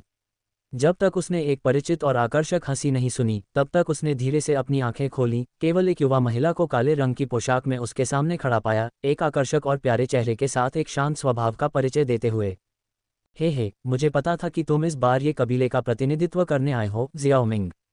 यंगर, हम। जियाओमिंग ने काओ में एक सूक्ष्म परिवर्तन देखा। यंग ने बोलते हुए उसे कुछ पल के लिए रुकने पर मजबूर कर दिया, लेकिन फिर उसकी मुस्कान लौट आई। तुम्हें पता नहीं है कि मैं तुम्हें फिर से देखने के लिए कितना उत्सुक था, काओ यंग ने कहा। उसके होठों पर एक गर्म मुस्कान आ गई, उसकी आंखें खुशी से चमक उठीं। ओह, तुम मेरी चापलूसी कर रहे हो, तुम्हें देखकर मुझे भी बहुत अच्छा लगा। कृपया बैठ जाओ, जियाओमिंग ने जवाब दिया, अपनी पिछली टिप्पणी का उल्लेख किए बिना, और उसे अपने पास बैठने का इशारा किया। इस बीच ये शिनलैंड सचेत रूप से एक तरफ एक सीट पर चली गई थी। काओ यंग ने शालीनता से निमंत्रण स्वीकार किया। जियाओमिंग के बगल में बैठने से पहले ये कबीले के सदस्यों के साथ अभिवादन का आदान प्रदान किया। उस क्षण से वे दोनों विभिन्न विषयों पर बातचीत करने लगे, जो आगामी मूल्यांकन से असंबंधित प्रतीत होते थे। ऐसा लगा कि वे तनावपूर्ण और प्रतिस्पर्धी मूल्यांकन के बीच में होने के बजाय एक आकस्मिक सैर पर थे। पिछले 1 साल में जियाओमिंग काओ यंग से परिचित हो गया था, आंशिक रूप से उनकी लगातार बातचीत के कारण, लेकिन ज्यादातर काओ यंग की अपनी पहल के कारण। एसोसिएशन हेड जुवान कोंग जेड के अधीन अपनी कीमिया की पढ़ाई के अलावा उसने पिलटॉवर के आंतरिक मामलों में सक्रिय रूप से भाग लिया। नतीजतन वह जियाओ मिंग और टॉवर के बीच पुल बन गई, जो एक महान बुजुर्ग के रूप में जियाओ मिंग की स्थिति के अनुरूप जानकारी रिले करने और नियमित कार्य सौंपने के लिए जिम्मेदार थी। बेशक बहुत महत्वपूर्ण या गोपनीयता के मामलों के लिए जियाओ मिंग को अभी भी सीधे मुख्यालय को रिपोर्ट करना था। जियाओ मिंग विशेष रूप से काओ यंग के प्रति आभारी थी, क्योंकि उसने जियाओ यीजियान के एकांतवास के दौरान उसकी कीमिया प्रशिक्षण में मार्गदर्शन करने में सहायता की, जिससे उसे तेजी से प्रगति करने में मदद मिली। हालांकि काओ यंग का कीमिया स्तर जियाओ मिंग के बराबर नहीं था। एक 7वीं श्रेणी की कीमियागर के रूप में, जो उस समय उच्च श्रेणी की थी, उसे जियाओ यीजियान जैसे नौसिखिए का मार्गदर्शन करने में कोई परेशानी नहीं हुई। इसके अलावा उसका व्यवहार भी काफ़ी शांत था और उसकी वाणी भी अच्छी तरह प्रशिक्षित थी। निस्संदेह इसने दोनों महिलाओं को काफ़ी करीब ला दिया। बगल में फुसफुसाहट और हंसी सुनकर ये शिनलैन आश्चर्यचकित और थोड़ा ईर्ष्यालु होने से खुद को रोक नहीं पाए। 1 साल से अधिक समय तक जियाओ मिंग से मार्गदर्शन प्राप्त करने और उसके साथ अच्छे संबंध होने के बावजूद उनका रिश्ता मुख्य रूप से एक शिक्षक और छात्र का था। ये काओ यंग के साथ उसके संबंध की तुलना में फीका पड़ गया। जब एक दूसरे से निजी तौर पर बात करते थे तो न तो जियाओ मिंग और न ही काओ यंग औपचारिक सम्मानसूचक शब्दों का इस्तेमाल करते थे। इससे ये देखा जा सकता था कि दोनों काफ़ी करीब थे। जबकि ये शिनलैन को जियाओ मिंग का आधा शिष्य माना जा सकता था और वह उसे उसके नाम से संबोधित करता था, वह उसे उसी तरह से संबोधित करने की हिम्मत नहीं करती थी। ये ध्यान देने योग्य था कि पिछले वर्ष विभिन्न पृष्ठभूमियों से कई सुंदरियां जियाओ मिंग के दरवाजे पर आई थीं, लेकिन ये शिनलैन, काओ यंग और डैन कबीले की युवा मिस को छोड़कर उन सभी को उसी रास्ते से वापस भेज दिया गया था जिससे वे आए थे। थोड़ी देर तक उनकी बातचीत जारी रखने के बाद काओ यंग की नज़र 2 युवकों की ओर चली गई। उसकी अभिव्यक्ति अनिच्छुक हो गई और एक आह के साथ वह खड़ी हो गई, मुड़ी और मुस्कुराते हुए जियाओ मिंग से कहा, ठीक है, मेरे लिए अपने कबीले की सीटों पर लौटने का समय आ गया है। मूल्यांकन शुरू होने वाला है। ऐसा लगता है कि इस बार सभी की निगाहें ये कबीले पर केंद्रित होंगी, जिससे हम में से बाकी लोग अप्रासंगिक लगेंगे। अध्याय 376 आत्मा का मूल्य। तुम अतिशयोक्ति कर रहे हो, मैं तो बस भाग्यशाली रहा हूँ, जियाओ मिंग ने खड़े होते ही सहजता से मुस्कुराते हुए कहा। जब प्रतिभा की बात आती है तो तुम और डैन कबीले की लड़की दोनों को पिलटॉवर में हमारी पीढ़ी के अग्रणी व्यक्ति माना जा सकता है। खुद को छोटा करने की कोई ज़रूरत नहीं है। शायद जियाओ मिंग की नज़र को भांपते हुए डैन कबीले की एक नाजुक और सौम्य दिखने वाली युवा लड़की ने अपना सिर घुमाया। थोड़ी देर के लिए जियाओ मिंग की आंखों से मिली और फिर जल्दी से अपनी नज़रें हटा ली। उसका व्यवहार शर्म से भरा हुआ था। जियाओ मिंग की बातें सुनकर काओ यंग को थोड़ा असंतोष महसूस हुआ और उसने मुंह बनाया। वह भी लड़की की ओर देखने के लिए मुड़ी। आखिरकार उसने अपना मुंह ढक लिया और हल्की सी हंसी निकाली। ओह, जियाओ मिंग, अत्यधिक विनम्रता को अहंकार के रूप में देखा जा सकता है, तुम जानती हो। मैंने कुछ भी गलत नहीं कहा है। जियाओ मिंग ने इसे गंभीरता से लिए बिना बस थोड़ा सा मुस्कुराया। यंगर, पिछले कुछ सालों में मुझे कई भाग्यशाली परिस्थितियों का सामना करना पड़ा है, अन्यथा मैं इतनी कम उम्र में ऐसी उपलब्धियां हासिल नहीं कर पाती। तुम्हारी आत्मा स्वाभाविक रूप से शक्तिशाली है, जबकि डैन चेन की शारीरिक संरचना आत्मा को चूसने वाली है। बस इतना है कि तुम पिलटॉवर के अंदर साधना में डूबे रहे और तुम्हें मेरे जैसे अवसर नहीं मिले। आखिरकार साधना क्षेत्र एक चीज़ है और प्रतिभा दूसरी चीज़। हालांकि साधना क्षेत्र किसी की प्रतिभा को कुछ हद तक दर्शाता है, लेकिन ये केवल कुछ हद तक ही है। काओ यंग ने ध्यान से सुना। उसके पतले चेहरे पर एक हल्की मुस्कान थी। तुम जो कह रही हो वह समझ में आता है, लेकिन तुम कुछ अनदेखा कर रही हो। क्या साधना पथ अपनी सीमाओं को पार करने के बारे में नहीं है? मेरी राय में ये तुम ही हो जो खुद को छोटा कर रहे हो। अवसरों की सक्रिय रूप से तलाश करना और बाहर निकलना प्रतिभा जैसी जन्मजात चीज़ों पर पूरी तरह निर्भर रहने से भी अधिक प्रभावशाली है। अनगिनत साधक प्रतिदिन अपने जीवन को जोखिम में डालते हैं, फिर भी किसी ने वह हासिल नहीं किया जो तुमने किया है। कौन जानता है, शायद जब आप खुद को सिर्फ भाग्यशाली मानते हैं तो दूसरों की नज़र में आप एक अप्रतिरोध्य लौ की तरह होते हैं जो उन्हें अपने करीब खींचती है, जिससे उनकी नज़रें हटाना असंभव हो जाता है। भले ही वे अंततः जल जाएं, लेकिन वे आपकी चमकती हुई रोशनी से मोहित हुए बिना नहीं रह सकते। एक पल के लिए उसे घूरने के बाद काओ यंग धीरे से मुड़ा। इस प्रतियोगिता में जब भी मैं तुम्हारा सामना करूंगी, मैं अपना सर्वश्रेष्ठ दूंगी। वैसे स्वर्ग के दायरे में प्रवेश करने के लिए बधाई। उसकी आवाज़ धीरे धीरे धीमी पड़ गई। काओ यंग ने अपने हाथों के सुंदर हाव भाव से विदाई ली। उसका शरीर शान से लहरा रहा था क्योंकि वह काओ कबीले की सीट की ओर बढ़ रही थी। उसके पीछे काओ डैन और काओ शियू, जिन्हें काओ कबीले के 3 महान प्रतिभाशाली के रूप में जाना जाता है, ने काओ यंग को अपनी सीट पर लौटते देखा और कुछ शर्मिंदा होकर अपने कदम रोक दिए। नज़रें मिलाने के बाद उन्होंने जियाओ मिंग को एक विनम्र मुस्कान दी और जल्दी से उसके पीछे चले गए। ये जोंग, जो चुपचाप बैठा था, ने काओ यंग के जाने और जियाओ मिंग की केंद्रित निगाहों को देखा। वह खुद को सोचने से नहीं रोक सका, काओ कबीले की चुड़ैल वाकई कुछ खास है। कुछ देर तक नाजुक और सुंदर आकृति को पीछे हटते देखने के बाद जियाओ मिंग के चेहरे पर अनायास ही मुस्कान आ गई। वह शांति से वापस बैठ गया और धैर्यपूर्वक मूल्यांकन शुरू होने का इंतजार करने लगा। एक बार जब काओ कबीले के सदस्य अपनी सीट पर बैठ गए तो 5 महान कुलों के सभी प्रतिनिधि पहले ही इकट्ठा हो चुके थे और हॉल का फर्श धीरे धीरे हिलने लगा। 5 कुलों की सीटें धीरे धीरे पीछे की ओर खिसकते हुए चलने योग्य प्लेटफॉर्म में बदल गईं। पलक झपकते ही हॉल के बीच में एक विशाल चौक दिखाई दिया। सफ़ेद बालों वाला एक उत्साही बूढ़ा आदमी बाहर आया और चौक के बीच में रुक गया। बूढ़े आदमी की नज़र धीरे धीरे पूरे हॉल में घूम गई। जब उसने जियाओ मिंग को देखा तो उसकी नज़र एक पल के लिए रुक गई और फिर जल्दी से सामान्य हो गई। बोलते हुए उसके चेहरे पर मुस्कान आ गई। अब जब 5 महान कुल आ गए हैं तो मैं और शब्द बर्बाद नहीं करूंगा। मैं इस साल के मूल्यांकन की अध्यक्षता करूंगा। क्या किसी को कोई आपत्ति है? इस साल एल्डर शेंग याओ ही इसकी अध्यक्षता कर रहे हैं। ये जोंग ने जियाओ मिंग के बगल में आह भरी। इस एल्डर का एक कबीले के साथ कुछ इतिहास था और उसने अतीत में अक्सर उनकी मदद की थी। हालांकि 5 महान कुलों का मूल्यांकन 8 महान बुजुर्गों के नियंत्रण से परे था, इसलिए वह ये कबीले के पिछले मूल्यांकन के बारे में कुछ नहीं कर सकता था। ये समय के बारे में है। 5 महान कुलों के प्रतिभागियों, कृपया अखाड़े में प्रवेश करें, एल्डर शेंग याओ ने संक्षिप्त परिचय के बाद कहा। जैसे ही उनके शब्द निकले हॉल में बड़बड़ाहट शांत हो गई। जियाओ मिंग शांति से खड़ा हुआ और अपने लबादे को ठीक किया, इत्मीनान से चौक के केंद्र की ओर चला गया। साथ ही अन्य 4 कुलों के प्रतिनिधि भी खड़े हो गए। उनकी उपस्थिति ने जियाओ मिंग को आश्चर्यचकित नहीं किया। काओ यंग अपने आकर्षक रूप के साथ काओ कबीले की सीट से उठी। दान कबीले की सीट पर नाजुक और झिझकती हुई दिखने वाली दान चेन थोड़ी देर की झिझक के बाद खड़ी हो गई। उसने दूसरों के साथ जुड़ने से पहले अपने बगल में बैठे आदमी से कुछ फुसफुसाया। बाई कबीले के सदस्यों में से एक सुंदर दिखने वाला आदमी भी खड़ा हुआ, हालांकि उसका भाव काफी अप्रिय था। कियू कबीले के लिए एक साधारण दिखने वाले व्यक्ति ने बाई कबीले के सदस्य की तुलना में और भी अधिक नाखुश भाव धारण किया। ये निर्विवाद था कि जियाओ मिंग मूल्यांकन में प्रथम स्थान प्राप्त करने के लिए उसे यकीन था कि वह स्वयं ही अंतिम स्थान प्राप्त करेगा। उसने सभी प्रतियोगियों को पहचान लिया था और उसकी ताकत सबसे कमजोर थी। 5 व्यक्ति एक दूसरे से उचित दूरी बनाए रखते हुए धीरे धीरे वर्ग से नीचे उतरे। हे, मैं काओ कबीले से काओ यंग हूँ। नमस्कार, एल्डर शेंग याओ। काओ यंग ने एक आकर्षण प्रकट करते हुए एक हंसी निकाली। उसकी आवाज़ मधुर और मधुर थी, जिसने एक अनुकूल प्रभाव छोड़ा। डैन चेन डैन कबीले से, नमस्कार, एल्डर शेंग याओ। काओ यंग के नेतृत्व में डैन चेन ने भी सम्मानपूर्वक अभिवादन किया। उसका सिर शर्म से नीचे झुका हुआ था, जिससे स्नेह की भावना पैदा हुई। बहुत अच्छा, बहुत अच्छा। एल्डर शेंग याओ ने अपनी दाढ़ी को सहलाया। उसका बूढ़ा चेहरा एक चमकदार मुस्कान के साथ चमक रहा था। काओ यंग और डैन चेन दोनों ही पिलटॉवर के आंतरिक शिष्य थे, इसलिए उसने स्वाभाविक रूप से उनके साथ गर्मजोशी से व्यवहार किया। बाई कबीले से बाई यांग, नमस्कार, बुजुर्ग शेंग याओ। कियू कबीला, 2 पुरुष प्रतिभागियों का सामना करते हुए एल्डर शेंग याओ का उत्साह कम हो गया। उन्होंने केवल हल्के से सिर हिलाया। जब जियाओ मिंग की बारी आई, एल्डर शेंग याओ ने मुस्कुराते हुए बोलने की पहल की। एल्डर जियाओ, मुझे उम्मीद नहीं थी कि आप इस बार ये कबीले का प्रतिनिधित्व करेंगे।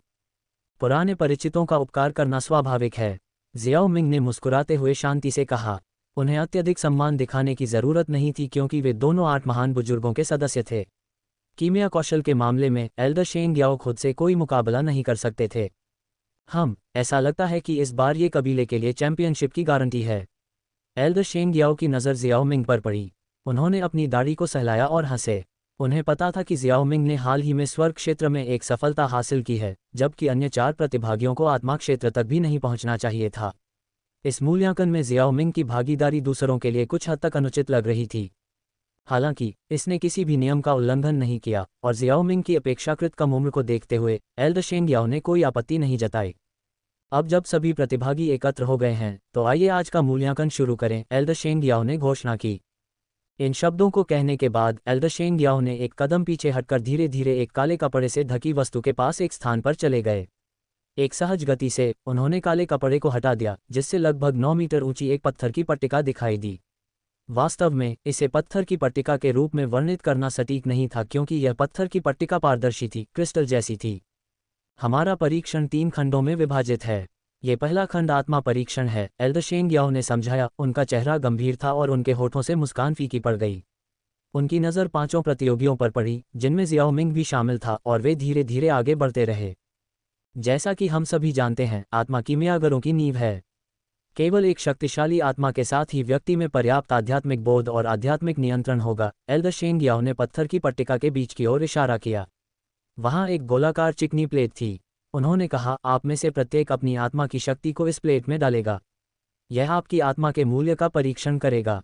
इस मूल्य को पिलटॉवर द्वारा आत्मा मूल्य कहा जाता है। जब तक आपका सोल वैल्यू 400 या उससे ऊपर पहुंच जाता है, तब तक आप पास हो जाते हैं। हाल के वर्षों में 5 महान कुलों के मूल्यांकन में सबसे अधिक दर्ज सोल वैल्यू डैन यू नामक एक महिला द्वारा प्राप्त की गई थी, जिसका स्कोर 849 था। हालांकि मुझे विश्वास है कि यह रिकॉर्ड आज निश्चित रूप से टूट जाएगा। इस बिंदु तक बोलते हुए एल्डर शेंग याओ की नज़र भी जियाओ मिंग पर पड़ी और बाकी लोगों की नज़र भी उसी तरह पड़ी। सभी एक साथ जियाओ मिंग को देख रहे थे। इस समय एल्डर शेंग याओ ने गुप्त रूप से जियाओ मिंग को एक संदेश प्रेषित किया। एल्डर जियाओ, कृपया बाद में अपनी शक्ति को नियंत्रित करें। पत्थर का स्मारक स्वर्ग के दायरे में किसी की ताकत का सामना नहीं कर सकता। ये सुनकर जियाओ मिंग कुछ देर के लिए रुका, फिर थोड़ा सिर हिलाया। उसने वैसे भी पूरी ताकत से जाने की योजना नहीं बनाई थी। जियाओ मिंग को सिर हिलाते हुए देखकर एल्डर शेंग याओ ने चुपके से राहत की सांस ली और फिर सभी को पुकारा। हाँ, चूंकि आप सभी नियम जानते हैं, तो चलिए शुरू करते हैं। पहले कौन जाएगा? काओ यंग ने हंसते हुए कहा। उसकी पतली फीनिक्स आंखें जियाओ मिंग की ओर चुलबुली नज़र से देख रही थीं। उसने अपनी सुंदर आकृति को हिलाया और एक कदम आगे बढ़ने की पहल की। मुस्कुराते हुए उसने एल्डर शेंग याओ से कहा, आज एल्डर जियाओ मिंग की मौजूदगी में मौजूदा रिकॉर्ड को तोड़ना अपरिहार्य है। हालांकि मुझे इसे पार करने वाला पहला व्यक्ति बनने की अनुमति दें। पत्थर की पट्टिका के सामने खड़े होकर उसने अपना जेड जैसा हाथ उठाया और धीरे से सतह पर दबाया। तुरंत उसके चारों ओर एक भयानक आत्मा का तूफान उमड़ पड़ा। तुरंत पत्थर की पट्टिका के केंद्र में चिकनी दर्पण डिस्क ने रक्त लाल संख्याओं की एक श्रृंखला प्रदर्शित की, जो बदलती रही। लगभग 10 सेकंड के बाद संख्याओं की श्रृंखला आखिरकार स्थिर हो गई। 2400 अध्याय 377 शक्ति का एक छोटा सा प्रदर्शन। क्या उसने इतनी आसानी से मौजूदा वरिष्ठ रिकॉर्ड को तोड़ दिया? और इतना ही नहीं, उसने इसे 3 गुना से भी ज्यादा बढ़ा दिया। ये काओ यंग वास्तव में काओ कबीले की चुड़ैल की उपाधि की हकदार है। दर्शक 4 अंकों की संख्या देखकर पूरी तरह से हैरान थे। हालांकि काओ यंग पिलटॉवर के 3 दिग्गजों में से एक जुवान कोंग जी का शिष्य था, लेकिन परिणाम इतना आश्चर्यजनक नहीं होना चाहिए था, है न? क्या नश्वर क्षेत्र में ऐसा मूल्य प्राप्त करना वास्तव में संभव है? या शायद? जब ये भयानक विचार भीड़ के दिमाग में घर करने लगा, तो जियाओ मिंग, जो चुप थी, मुस्कुराई और बोली, मैंने आपको पहले नहीं बताया था। आत्मा क्षेत्र में आपकी सफलता के लिए बधाई, मिस काओ यंग। काओ यंग ने अपनी आभा को छुपाया था, लेकिन उसके जैसे स्वर्ग क्षेत्र में किसी के लिए उसकी आत्मा में आध्यात्मिकता का पता लगाना एक आसान काम था। साथ ही उसे आखिरकार समझ में आ गया कि जुवान कोंग जी ने कुछ महीने पहले स्पिरिट नरिशमेंट पाउडर का अनुरोध क्यों किया था। ये काओ यंग की सफलता के लिए था। मूल कहानी में इस प्रतियोगिता में काओ यंग का सोल वैल्यू 976 था। हालांकि यह स्पष्ट नहीं था कि यह सुधार केवल स्पिरिट नरिशमेंट पाउडर के प्रभाव के कारण था, लेकिन यह स्पष्ट था कि पाउडर का कीमियागरों, विशेष रूप से उसके जैसे अत्यधिक प्रतिभाशाली लोगों पर बहुत बड़ा प्रभाव था। काओ यंग ने गर्मजोशी से उस पर मुस्कुराया और धैर्यपूर्वक एल्डर शेंग की टिप्पणियों की प्रतीक्षा की। इस बीच भीड़, जो पहले से ही संदेह कर रही थी, ने जियाओ मिंग के शब्दों से अपने सिद्धांतों की पुष्टि की और उनका उत्साह बढ़ गया। स्पिरिट क्षेत्र, क्या मैंने सही सुना? कोई आश्चर्य नहीं, मैं बस यही सोच रहा था कि नश्वर क्षेत्र में किसी के लिए ऐसा मूल्य प्राप्त करना असंभव है। आत्मा क्षेत्र में कोई पहले से ही 8वीं स्तरीय गोलियों को परिष्कृत करना शुरू कर सकता है। अगर हम एल्डर जियाओ मिंग को छोड़ दें, तो काओ यंग निस्संदेह पिलटॉवर में सबसे होनहार युवा कीमियागर होगा। यहाँ तक कि एल्डर शेंग भी हैरान रह गया। वह जियाओ मिंग की तरह स्वर्ग क्षेत्र में नहीं था और उसने काओ यंग की आत्मा में बदलाव को तब तक नहीं देखा था जब तक कि उसने इसे प्रकट करने का फैसला नहीं किया। यही कारण था कि यह परिणाम उसकी उम्मीदों से परे था। हालांकि ये पिलटॉवर के लिए बहुत अच्छी खबर थी, इसलिए उसने एक चमकदार मुस्कान के साथ सिर हिलाया और घोषणा की, काओ यंग पास हो गया। अगला व्यक्ति, कृपया आगे बढ़ो। डैन चेन ने अपने आश्चर्य से बाहर आकर जियाओ मिंग की ओर देखा, जो ऐसा लग रहा था कि वह अभी कोई कदम नहीं उठाएगा। चिंतन के एक संक्षिप्त क्षण के बाद उसने अपने गुलाबी होंठों को काटा और आगे बढ़ने की पहल की। वह और काओ यंग हमेशा से प्रतिस्पर्धा में रहे थे। एल्डर शेंग को एक सुंदर धनुष के साथ और उनकी उत्साहजनक निगाहों के नीचे डैन चेन पत्थर की पट्टिका के पास पहुंची और उस पर अपना सुंदर हाथ रखा। विशाल पत्थर की पट्टिका की तुलना में डैन चेन की छोटी और नाजुक आकृति और भी अधिक नाजुक दिखाई दी। हालांकि अगले ही पल डैन चेन से एक असाधारण रूप से विशाल और भयानक आत्मा का दबाव निकला, जो उसके केंद्र से बाहर की ओर फैल गया। जियाओ मिंग की अभिव्यक्ति अपरिवर्तित रही क्योंकि उसने चुपचाप रक्त लाल संख्याओं को दर्पण जैसी सतह पर लगातार टिमटिमाते हुए देखा। बाय और कियू कबीले के सदस्यों ने एक दूसरे को देखा, उनके चेहरे कड़वाहट से भरे हुए थे। अगर दूसरे पहले से ही इतने मजबूत थे तो वे कैसे प्रतिस्पर्धा कर सकते थे। 1400। ये संख्या अभी भी प्रभावशाली थी, लेकिन काओ यंग के परिणाम ने इसे फीका कर दिया। फिर भी भीड़ अभी भी कुछ हद तक हैरान थी। आखिरकार ये डैन कबीले की कोमल और नाजुक युवती से आया था, जिसने लोगों को एक स्वप्निल एहसास दिया। डैन चेन की आंखें नम हो गईं क्योंकि वह हार में मुंह बना रही थी। काओ यंग के विपरीत उसकी आत्मा अभी भी नश्वर क्षेत्र में थी और दोनों के बीच का अंतर बहुत कम था, बस उस बाधा को पार करने की जरूरत थी। लेकिन जब तक वह इसे पार नहीं करती तब तक अंतर महत्वपूर्ण बना रहेगा। एल्डर शेंग ने हल्के से ठहाका लगाया और मुस्कुराते हुए सिर हिलाया। यह उपलब्धि अभी भी प्रभावशाली थी और पहले से ही उस उच्चतम बिंदु पर पहुंच चुकी थी जिसे एक नश्वर आत्मा क्षेत्र प्राप्त कर सकता था। डैन कबीला पास हो गया। अगला। बायान की नज़र बाकी दो व्यक्तियों पर पड़ी। उसकी अभिव्यक्ति जम गई और वह तेजी से पत्थर की पट्टिका की ओर बढ़ा। भौहें सिकोड़ते हुए उसने गहरी चीख मारी और आत्मा की शक्ति का एक शक्तिशाली उछाल पत्थर की पट्टिका की ओर बढ़ा। जैसे जैसे बायांग अपनी आत्मा शक्ति को जारी रखता गया, दर्पण जैसी सतह पर रक्त लाल संख्याएं तेजी से बढ़ती गईं। कुछ ही सेकंड में ये 600 तक पहुंच गया और 608 के मान पर स्थिर हो गया। पहले 608 जैसी संख्या को प्रभावशाली माना जाता था, लेकिन अब यह बहुत महत्वहीन लग रहा था। सौभाग्य से उपस्थित सभी लोग परीक्षण की स्थिति को समझते थे, इसलिए किसी ने मजाक नहीं उड़ाया। परिणाम चाहे जो भी हो, वे सभी मूल्यांकन में पास हो गए थे, है न? अगला। एल्डर शेंग ने चौक में संक्षिप्त मौन को तोड़ते हुए घोषणा की। कियू कबीले के सदस्य ने एक गहरी सांस ली और स्वेच्छा से आगे बढ़ा। एल्डर शेंग को प्रणाम करने के बाद वह सीधे पत्थर की पट्टिका के सामने खड़ा हो गया। बिना कुछ कहे कियू कबीले के व्यक्ति ने अपना हाथ उठाया और धीरे से उसे पत्थर की पट्टिका पर रख दिया। एक भौं और एक गहरी चीख के साथ आत्मा शक्ति का एक शक्तिशाली उछाल उसके अंदर से फूट पड़ा, जो पत्थर की पट्टिका की ओर बढ़ रहा था। Beep beep beep. 601। कियू कबीला पास हो गया। कृपया अगला व्यक्ति। एल्डर शेंग ने सीधे घोषणा की, क्योंकि इस परिणाम के बारे में कहने के लिए और कुछ नहीं था। ये सुनकर ये जोंग और ये शिन लैंग को अपने दिलों में थोड़ा तनाव और बेचैनी महसूस हुई। परिणाम पहले से ही तय था, लेकिन वे घबराए हुए थे। बाकी दर्शकों के चेहरे पर उत्सुकता के भाव थे। वे ये देखने के लिए उत्सुक थे कि जियाओ मिंग दूसरे स्थान के दावेदार से कितना आगे निकल सकता है। भीड़ के ध्यान के बीच जियाओ मिंग, जो हमेशा एक फीकी मुस्कान के साथ रहता था, आखिरकार पत्थर की पटिया के पास पहुंचा। पत्थर की पटिया ठंडी लग रही थी, बर्फ के टुकड़े की तरह। जैसे ही उसकी हथेली उस पर टिकी, उसे हल्की झुनझुनी महसूस हुई जो उसकी आत्मा में गहराई तक पहुंच गई, जिससे वह कुछ असहज हो गया। अपनी आत्मा की शक्ति को तुरंत मुक्त करने के बजाय जियाओ मिंग ने उस क्षण को याद किया जब काओ यंग ने अपनी शक्ति को मुक्त किया था। फिर एक दबी हुई आवाज के साथ जियाओ मिंग के चारों ओर से एक धीमी गड़गड़ाहट फूट पड़ी। डैन चेन से कहीं ज्यादा और काओ यंग से कम दोगुना शक्तिशाली आत्मा दबाव सामने आया, जिससे एल्डर शेंग की अभिव्यक्ति नाटकीय रूप से बदल गई क्योंकि उसने दबाव महसूस किया। अगर एल्डर शेंग ने इसे महसूस किया तो दूसरों के बारे में कहने की जरूरत नहीं थी। काओ यंग और डैन चेन अपेक्षाकृत अप्रभावित थे क्योंकि जियाओ मिंग ने उन पर प्रभाव को कम करने के लिए अपनी आत्मा शक्ति को नियंत्रित किया था। अपनी खुद की आत्मा शक्ति को जारी करके वे जियाओ मिंग के आत्मा दबाव के प्रभावों का प्रतिकार कर सकते थे, लेकिन यह अभी भी एक संघर्ष था। बाय और कियू कुलों के सदस्य सबसे अधिक बेचैन थे। उनके माथे पर ठंडा पसीना था और उनके चेहरे सदमे और भय से लाल हो गए थे। घुटने टेकने के लिए मजबूर होने पर उनके घुटने कांपने लगे। यह आत्मा के स्तर द्वारा लाया गया तीव्र दबाव था। सीधे शब्दों में कहें तो अगर जियाओ मिंग गंभीर हो जाता तो वह अपनी आत्मा की शक्ति से अकेले ही उपस्थित सभी को हरा सकता था। 5 महान कुलों के साथ साथ दर्शकों की सीटों पर बैठे दर्शक भी चौक के बीच में बैठे उस युवक को देख रहे थे, हैरान, उत्साहित और श्रद्धावान। ये कुल सच में भाग्यशाली है कि उसने एल्डर जियाओ मिंग के साथ संबंध स्थापित किया है। काश एल्डर जियाओ मिंग ने उस समय मेरे कुल को चुना होता। लगभग 1 मिनट के बाद उग्र आत्मा का दबाव धीरे धीरे कम हो गया। तेजी से बढ़ती संख्या आखिरकार चमकदार दर्पण जैसी सतह पर कांपते हुए पत्थर की पट्टिका के भीतर रुक गई।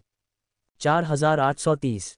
ये संख्या देखकर स्टैंड में बैठे लोग हैरान और निराश दोनों थे। हालांकि यह संख्या वाकई बहुत ज्यादा थी, लेकिन उन्हें लगा कि यह बहुत कम है। ये काओ यंग की संख्या से सिर्फ दुगुनी कैसे हो सकती है? ये पूरी तरह से अनुचित था। उसने जानबूझकर पीछे हटना ही उचित समझा। हालांकि ये जोंग और ये शिन लैंग ने दूसरों से अलग प्रतिक्रिया व्यक्त की। वे उत्साह से भरे हुए थे और उनकी आंखें खुशी से चमक रही थीं। धूल के जमने के साथ उनके दिलों का भारी बोझ आखिरकार उतर गया। अन्य 4 महान कुलों के सदस्यों ने मैदान में चमकती हुई आकृति को देखा, गहरी प्रशंसा महसूस की। इस व्यक्ति की तुलना में हारना स्वाभाविक ही था। बड़े शेंग ने राहत की सांस ली। वह अच्छी तरह से जानता था कि जियाओ मिंग ने इस संख्या के साथ कितना पीछे हटना था। अगर जियाओ मिंग ने वास्तव में कोशिश की होती तो वह आसानी से 1 लाख को पार कर सकता था और पत्थर की पटिया को तोड़ सकता था। परिणाम स्पष्ट है। इस आत्मा परीक्षण में प्रथम स्थान पर एल्डर जियाओ मिंग हैं, जो एक कबीले का प्रतिनिधित्व करते हैं। उन्होंने काओ यंग के नए बनाए गए रिकॉर्ड को तोड़ दिया है और एक नया रिकॉर्ड स्थापित किया है। मेरा मानना है कि भविष्य में इस रिकॉर्ड को पार करना मुश्किल होगा। एल्डर शेंग ने अंदर ही अंदर आह भरी। 4830 के मूल्य का उल्लेख नहीं करना। काओ यंग का 2400 का आत्मा मूल्य केवल तभी प्राप्त किया जा सकता है जब कोई आत्मा क्षेत्र में पहुंचता है। 5 महान कुलों की युवा पीढ़ी में कौन उससे आगे निकल सकता है? काओ यंग ने भीड़ के संदेहों पर ध्यान नहीं दिया। उसकी फीनिक्स आंखें जियाओ मिंग पर टिकी रहीं, किसी भी निराशा से रहित। उसकी निगाहें एक साधारण लड़की की तरह थीं जो अपने प्रिय को चमकते हुए देख रही थी। डैन चेन ने भी जियाओ मिंग को अपनी आंखों में जिज्ञासा के साथ देखा। उसकी प्रतिभा पहले से ही मजबूत मानी जाती थी, लेकिन जियाओ मिंग की तुलना में यह फीकी थी। कभी कभी उसे आश्चर्य होता था कि उसकी ही उम्र का ये युवा लड़का इतनी ऊंचाई कैसे प्राप्त कर सकता है। अगली परीक्षा को आध्यात्मिक नियंत्रण कहा जाता है। एल्डर शेंग ने जियाओ मिंग और अन्य 4 उम्मीदवारों को देखते हुए मुस्कुराया, जिसके बाद उसने अपनी भंडारण अंगूठी से एक गहरे काले रंग का धातु का मनका निकाला। धातु के मनके की सतह बेहद चिकनी थी। इसके अलावा इसमें थोड़ी सी भी चमक नहीं थी। पुनर्तः काला रंग इसे एक प्रकार का भारीपन प्रदान करता था। अध्याय 378 गठबंधन। यह एक आध्यात्मिक धातु से बना मनका है जिसे आत्मा परीक्षण मनका कहा जाता है। हालांकि यह आपके हाथ में पकड़ने पर हल्का लग सकता है, लेकिन आत्मा के लिए इसका वजन 1000 पाउंड जितना है। आध्यात्मिक नियंत्रण के लिए परीक्षण सरल है। एक बार परीक्षण शुरू होने के बाद बड़ी संख्या में आत्मा परीक्षण मन के छत से गिरेंगे। आपका काम डूक्यूई पर भरोसा किए बिना अकेले अपनी आत्मा शक्ति का उपयोग करके उन्हें सहारा देना और पकड़ना है। परीक्षण के अंत में जो प्रतिभागी सबसे अधिक आत्मा परीक्षण मन के पकड़ता है, उसे शीर्ष पर स्थान दिया जाएगा। रैंकिंग पकड़े गए मनकों की संख्या के आधार पर निर्धारित की जाती है। इस आध्यात्मिक नियंत्रण परीक्षण का वर्तमान रिकॉर्ड 71 मन के हैं। ये सुनकर काओ यंग अपना मुंह ढंकने और हंसने से खुद को रोक नहीं पाए। उसने जियाओ मिंग की ओर देखा और अपनी आवाज़ उस तक पहुंचाई। लगता है कि आज एक और रिकॉर्ड टूटना तय है। जियाओ मिंग ने उसकी ओर आंखें घुमाईं और एल्डर शेंग से धीरे से बोला, चूंकि नियम समझा दिए गए हैं तो चलिए शुरू करते हैं। एल्डर शेंग ने सिर हिलाया और थोड़ा सा याद दिलाया, मुझे इस बात पर जोर देना चाहिए कि एक बार में सभी मोतियों को पकड़ने की कोशिश करना एक मूर्खतापूर्ण काम है। अपनी आत्मा की शक्ति को बिखेरना इस परीक्षण में आपके प्रदर्शन को बाधित ही करेगा। अब परीक्षण शुरू होने दें। एल्डर शेंग की याद दिलाने के बाद वह तेजी से पीछे हट गया। उसी समय छत में कई काले काले छेद दिखाई दिए और काले काले धातु के मोती तूफान की तरह नीचे गिरे। हुश हुश। एल्डर शेंग की सलाह को नज़रअंदाज करते हुए जियाओ मिंग की दुर्जय आत्मा एक अदृश्य बड़े जाल में बदल गई, जो नीचे उतरते हुए धातु के मोतियों की ओर बढ़ रही थी। मोती आसानी से उसके जाल में गिर गए और कुछ ही क्षणों में उसके पूरे शरीर में भर गए। 1, 2, 3, 4। थोड़े ही समय में जियाओ मिंग ने पहले ही बहुत सारे मोती पकड़ लिए थे। जियाओ मिंग की मोतियों को पकड़ने की सहजता को देखते हुए कियू और बाई कबीले के सदस्यों ने मोतियों को पकड़ने के लिए अपनी आत्माओं को जाल में बदलकर उसकी नकल करने का प्रयास किया। हालांकि एल्डर शेंग, जो पास में ही देख रहा था, ने अपना सिर हिलाकर नापसंद किया। जियो मिंग के पास किस तरह की ताकत है और आपके पास किस तरह की ताकत है? क्या आपको कोई आत्म जागरूकता नहीं है? यदि आप इस तरह से उसकी नकल करने की कोशिश करते हैं तो आप सिर पर चोट खाएंगे। एल्डर शेंग ने परिणाम का अनुमान लगाया। जैसा कि अपेक्षित था, कियू और बाई कबीले के सदस्यों के सिर के ऊपर फैली हुई आत्मा शक्ति ने आत्मा परीक्षण मोतियों को मुश्किल से धीमा किया। मोती उनकी आत्मा शक्ति से होकर गुजरे उन पर अराजक रूप से बरस रहे थे। वे केवल उन्मत्त और गड़बड़ तरीके से गिरते हुए मोतियों को चकमा दे सकते थे, जो स्पष्ट रूप से आत्मा शक्ति को बिखेरने के परिणाम को दर्शाता है। इसके विपरीत काओ यंग और डैन चेन ने एल्डर शेंग की सलाह का पालन किया, अपनी आत्मा शक्ति को पूरी तरह से केंद्रित किया। सटीकता के साथ उन्होंने आकाश से गिरते हुए आत्मा परीक्षण मोतियों को एक एक करके कुशलता से पकड़ा। उनके बीच का अंतर उस तेजी में था जिसके साथ उन्होंने प्रक्रिया को दोहराया। जबकि डैन चेन को धातु के अधिकांश मोतियों से बचना पड़ा, काओ यंग ने उसी अवधि में अधिक संख्या में मोतियों को पकड़ा, जिससे उसकी आत्मा शक्ति का अधिक धारा प्रवाह उपयोग प्रदर्शित हुआ। 2 अविश्वसनीय रूप से सुंदर महिलाओं ने शानदार ढंग से नृत्य किया और धातु के मोतियों को चकमा दिया। उनके मनमोहक आकृतियां लुभावने मोड़ के साथ मुड़ रही थीं। उनके सुंदर आंदोलनों ने परीक्षण में एक महत्वपूर्ण सौंदर्य अपील जोड़ दी। दर्शकों के उत्साह के बावजूद काओ यंग अविचलित रही। हालांकि उसकी निगाहें जियाओ मिंग पर टिकी रहीं। जब उनकी आंखें मिलीं तो उसके होठों पर एक आकर्षक मुस्कान छा गई। अपनी हरकतों की गति में सूक्ष्म वृद्धि के साथ उसने उसका ध्यान आकर्षित करने का लक्ष्य रखा, मानो चुपचाप उसे अपनी नज़रें उस पर रखने के लिए आमंत्रित कर रही हो। जैसे जैसे समय बीतता गया, काओ यंग और डैन चेन द्वारा पकड़े गए मोतियों की संख्या बढ़ती गई, जिससे उनकी आत्मा शक्ति अपनी सीमा तक पहुंच गई।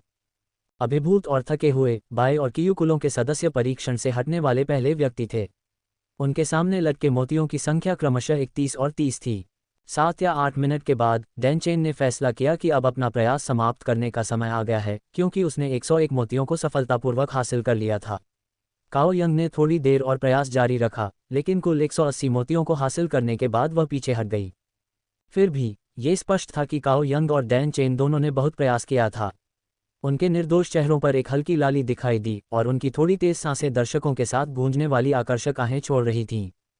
2 महिलाओं के चले जाने के बाद जियाओ मिंग ने भी रुचि खो दी और वापस जाने का फैसला किया। एक विचार के साथ उसकी घूमती हुई आत्मा की अंगूठी धीरे धीरे पीछे हट गई। उसने एक कदम पीछे लिया और मैदान छोड़ दिया। मोती एक एक करके जमीन पर गिर गए और जियाओ मिंग उल्लेखनीय रूप से शांत रहा, कोई संकेत नहीं दे रहा था कि वह अपनी सीमा तक पहुंच गया था। 223 मोती। संख्या प्रभावशाली नहीं लग सकती थी, लेकिन दर्शकों को आश्चर्य नहीं हुआ। उन्होंने देखा था कि जियाओ मिंग केवल शुरुआत में मोतियों को पकड़ता है और फिर बस मैदान में खड़ा रहता है, दूसरों के खत्म होने का इंतजार करता है।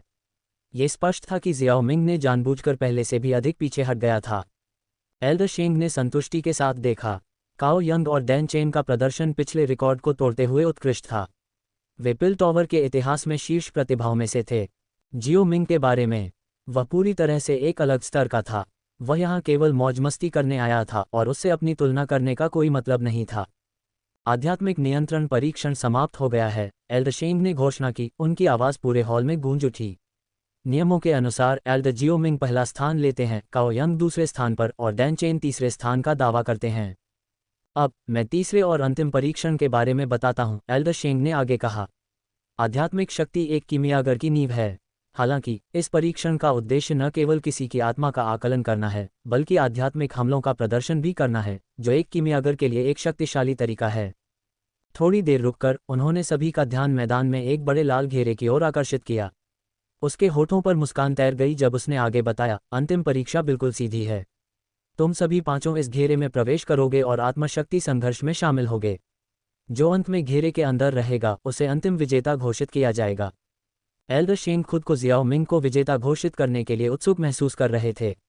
आखिरकार जब आत्माशक्ति की तुलना करने की बात आई तो मौजूदा पिल टॉवर के भीतर केवल 3 दिग्गज ही उनके खिलाफ खड़े हो सकते थे। उनके सामने मौजूद कुछ युवा भी उनके लिए एक हाथ से संभालने के लिए पर्याप्त नहीं थे। हालांकि उन्हें स्थापित प्रक्रियाओं का पालन करने का महत्व पता था। ये देखकर कि सभी ने नियमों को समझ लिया है, एल्डर शेंग ने लाल घेरे की ओर इशारा किया और मुस्कुराते हुए कहा, चून की कोई समस्या नहीं है तो मैदान में प्रवेश करें। जियाओ मिंग और अन्य 4 प्रतिभागियों ने स्वीकृति में सिर हिलाया और अपने निर्धारित स्थानों पर जाकर घेरे में कदम रखा। वे अपने पैरों को क्रॉस करके बैठ गए, संघर्ष में अपनी आत्मा शक्ति को उजागर करने की तैयारी कर रहे थे। उनके स्तर पर उनकी आत्मा शक्ति इतनी उन्नत थी कि वे अपने शरीर के बाहर निकल सकती थी, जिससे शारीरिक हरकतों की आवश्यकता समाप्त हो गई। एल्डर शेंग धीरे धीरे पीछे हट गए। जब उन्होंने देखा कि वे तैयार थे तो उन्होंने अपना हाथ हिलाया और गहरी आवाज में कहा, परीक्षण शुरू हो। जैसे ही एल्डर शेंग की आवाज सुनाई दी, काओ यंग ने पहल की। उसने अन्य 3 प्रतिभागियों को इशारा किया और फिर उसके हाथों ने अचानक जमने से पहले एक मुहर बनाई। उसकी विशाल शक्तिशाली आत्मा शक्ति तेजी से उसके चारों ओर इकट्ठी हुई, पलक झपकते ही एक आध्यात्मिक फीनिक्स में बदल गई। फीनिक्स ने अपने पंख फड़फड़ाए, जिससे अंतरिक्ष खुद ही विकृत हो गया। एक फीकी गहरी काली स्थानिक दरार भी उससे फैल गई। हालांकि आध्यात्मिक फीनिक्स अदृश्य था, लेकिन उसके द्वारा उत्सर्जित दबाव ने बड़े हॉल में कई लोगों की गंभीर आंखों को काओ यंग के सामने खाली जगह पर स्थिर कर दिया। आत्मा क्षेत्र के नीचे की सभी आत्माएं उसकी उपस्थिति से कांप उठीं। डैन चेन ने तेजी से उसका अनुसरण किया, अपनी आत्मा शक्ति को एक एजियोर फीनिक्स में बदल दिया। हालांकि काओ यंग की तरह शक्तिशाली नहीं, लेकिन उसकी तकनीक उतनी ही प्रभावशाली थी। बाय यांग ने अपने दांत पीस लिए क्योंकि उसने काओ यंग को भयावह आंखों से देखा। अनिच्छा उसकी आंखों में भर गई। वह हमेशा से ही बाई कबीले में एक प्रमुख व्यक्ति रहा था, फिर भी आज वह खुद को इस चुड़ैल के सहायक पात्र तक सीमित पाता था। इस परीक्षण के लिए गठबंधन बनाने के लिए सहमत होने के क्षण को छोड़कर उसने पूरी प्रतियोगिता के दौरान उस पर या क्यू कबीले के सदस्य पर एक नज़र भी नहीं डाली थी। ये स्पष्ट था कि वह केवल उनका उपयोग करना चाहती थी। कौन सा आदमी काओ कबीले की चुड़ैल के साथ संबंध स्थापित नहीं करना चाहेगा? लेकिन अगर ये तथाकथित संबंध किसी अन्य व्यक्ति के साथ उसकी छेड़खानी में सहायता करने से ज़्यादा कुछ नहीं था, तो उनमें से कोई भी इसके बजाय नाराज़ महसूस करेगा। वह इसे स्वेच्छा से कैसे स्वीकार कर सकता था? लेकिन जितना वह अपना गुस्सा निकालना चाहता था, उसने उनमें से किसी को भी नाराज़ करने की हिम्मत नहीं की। उन्हें नाराज़ करने से न केवल वह बल्कि उसका पूरा कबीला भी फंस जाएगा। इसलिए अंदर ही अंदर कोसने के अलावा वह केवल आज्ञाकारी रूप से योजना के साथ चल सकता था। न तो उसके पास और न ही क्यू कबीले के सदस्य के पास काओ यंग और डैन चेन द्वारा प्रदर्शित की गई तकनीकों का ज्ञान था, इसलिए वे केवल अपनी आत्मा की शक्ति को बढ़ा सकते थे और इसे विशाल जगरों में बदल सकते थे। आत्मा शक्ति की 4 धाराएं हवा में एकत्रित हुईं और फिर बिजली की तरह जियाओ मिंग की ओर दौड़ पड़ीं। अच्छा, ऐसा लगता है कि तुमने मेरे खिलाफ एकजुट होने का फैसला कर लिया है, जियाओ मिंग ने आत्मविश्वास भरी मुस्कान के साथ कहा। चलो देखते हैं कि क्या तुम्हारे संयुक्त प्रयास मेरी एक चाल का सामना कर सकते हैं। अध्याय 379 मूल्यांकन का निष्कर्ष। बाय यांग और क्यू कबीले के सदस्य की तरह जियाओ मिंग ने अपनी आत्मा कौशल का उपयोग नहीं करने का फैसला किया।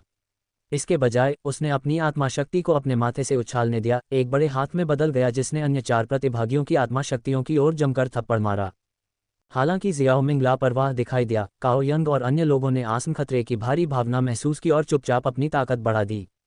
धमाका। अदृश्य आत्मा के उतार चढ़ाव की टक्कर ने हवा का एक शक्तिशाली झोंका बनाया जो हॉल के बीच में चीखता हुआ आया, जिससे सरसराहट की आवाज़ें आने लगीं। विशाल आत्मा दबाव ने पूरे हॉल को कवर किया, जिससे दर्शकों की आत्माओं की गहराई से भय, खौफ और उत्पीड़न पैदा हुआ। हालांकि उस पल की तीव्रता ने दर्शकों के उत्साह को और बढ़ा दिया।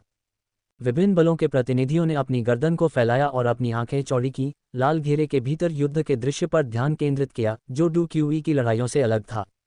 वर्तमान डू क्यूई महाद्वीप पर शुद्ध आत्मा की लड़ाई अत्यंत दुर्लभ हो गई थी। आत्माओं की भयंकर टक्कर ने लाल घेरे के भीतर 4 व्यक्तियों के शरीर को हिला दिया, जिसमें जियाओ मिंग शामिल नहीं था। काओ यंग और अन्य, जो क्रॉस लेग बैठे थे, को जबरन अलग अलग दूरी पर पीछे धकेल दिया गया, जिससे वे सीधे लाल घेरे से बाहर निकल गए। जियाओ मिंग अपनी मूल स्थिति में बैठा रहा, उसके चेहरे पर एक शांत मुस्कान थी। इस समय जीत और हार का फैसला हो चुका था। दर्शकों के मंच पर विभिन्न बलों के प्रतिनिधि अवाक रह गए। तेज, ये बहुत तेज था, उन्हें अभी तक पर्याप्त देखने को नहीं मिला। क्या तुम ठीक हो? जियाओ मिंग ने उस नाजुक आकृति की ओर अपना हाथ बढ़ाते हुए पूछा जो अभी भी बैठी हुई थी। काओ यंग ने जवाब देने से पहले कमजोरी से खांसी। मैं ठीक हो जाऊंगा। तुमने आखिरी क्षण में अपनी ताकत रोक ली थी, है न? जियाओ मिंग, तुम सच में बहुत बढ़िया हो। मेरे इस तुच्छ खेल में मुझे शामिल करने के लिए धन्यवाद। उसने उसका हाथ स्वीकार किया और धीरे धीरे अपने पैरों पर खड़ी हो गई। उसके होठों पर हल्की मुस्कान आ गई और उसकी फीनिक्स जैसी आंखें उस पर गहरी नज़र से टिक गईं। उसके चेहरे पर पीलापन उसकी सुंदरता में एक नाजुक और आकर्षक स्पर्श जोड़ रहा था। शुक्रिया एल्डर जियाओ मिंग, पहले आपकी दया के लिए, डैन चेन ने कहा। उसकी आवाज़ थोड़ी कांप रही थी क्योंकि उसने अपने कपड़े ठीक किए और अपना आभार व्यक्त किया। आत्मा शक्ति की रहस्यमय प्रकृति ने संघर्षों को डू क्यूई लड़ाइयों से भी अधिक खतरनाक बना दिया। हालांकि काओ यंग और डैन चेन अपने पूर्ण हमलों को अवरुद्ध करने के बाद थोड़ा पीला दिखने के बावजूद समझ गए कि जियाओ मिंग ने किसी तरह उनकी रक्षा की थी। आपको मुझे धन्यवाद देने की आवश्यकता नहीं है। यह एक दोस्ताना प्रतियोगिता थी, जीवन मरण का मामला नहीं, जियाओ मिंग ने डैन चेन की ओर गर्मजोशी से मुस्कुराते हुए कहा, जिससे वह शर्म से अपनी नज़रें हटा लेती है। बाय और क्यू कुलों के 2 प्रतिनिधियों की स्थिति बहुत खराब थी, उन्हें चक्कर आ रहे थे और वे भ्रमित महसूस कर रहे थे, इसलिए वे चुप रहे। डैन चेन और काओ यंग को अपना संयम वापस पाने के लिए एक पल देने के बाद जियाओ मिंग एल्डर शेंग की ओर मुड़ा। एल्डर शेंग, क्या आप अब मूल्यांकन के परिणामों की घोषणा कर सकते हैं? एल्डर शेंग अपने चेहरे पर मुस्कान के साथ आगे बढ़े, जैसे कि चीजें बिल्कुल वैसी ही हुई हों जैसी उन्होंने उम्मीद की थी। 5 महान कुलों का मूल्यांकन समाप्त हो गया है। 3 राउंड की समग्र रैंकिंग के आधार पर पहला स्थान ये कबीले का प्रतिनिधित्व करने वाले जियाओ मिंग को जाता है। दूसरा स्थान काओ कबीले से काओ यंग को जाता है, तीसरा स्थान डैन कबीले से डैन चेन को जाता है और चौथा स्थान बाई कबीले से बाई यांग को जाता है। मूल्यांकन समाप्त होने के बाद बाई और क्यू कबीले निराश होकर चले गए। वे दोनों मूल्यांकन में पास हो गए थे और 5 महान कुलों में अपना स्थान बनाए रखने में कामयाब रहे थे, इसलिए उन्हें रैंक से बाहर नहीं किया गया। लेकिन रैंक में पिछड़ जाना बहुत शर्मनाक था। ये कबीले की जगह लेने की कुछ लोगों की उम्मीदें टूट गईं और वे अब और नहीं रुकना चाहते थे, इसलिए वे धीरे धीरे चले गए। कुछ ताकतें जो पहले ये कबीले से जुड़ी थीं, वे ये जोंग का स्वागत करने लगी, जो खुशी से झूम रहा था।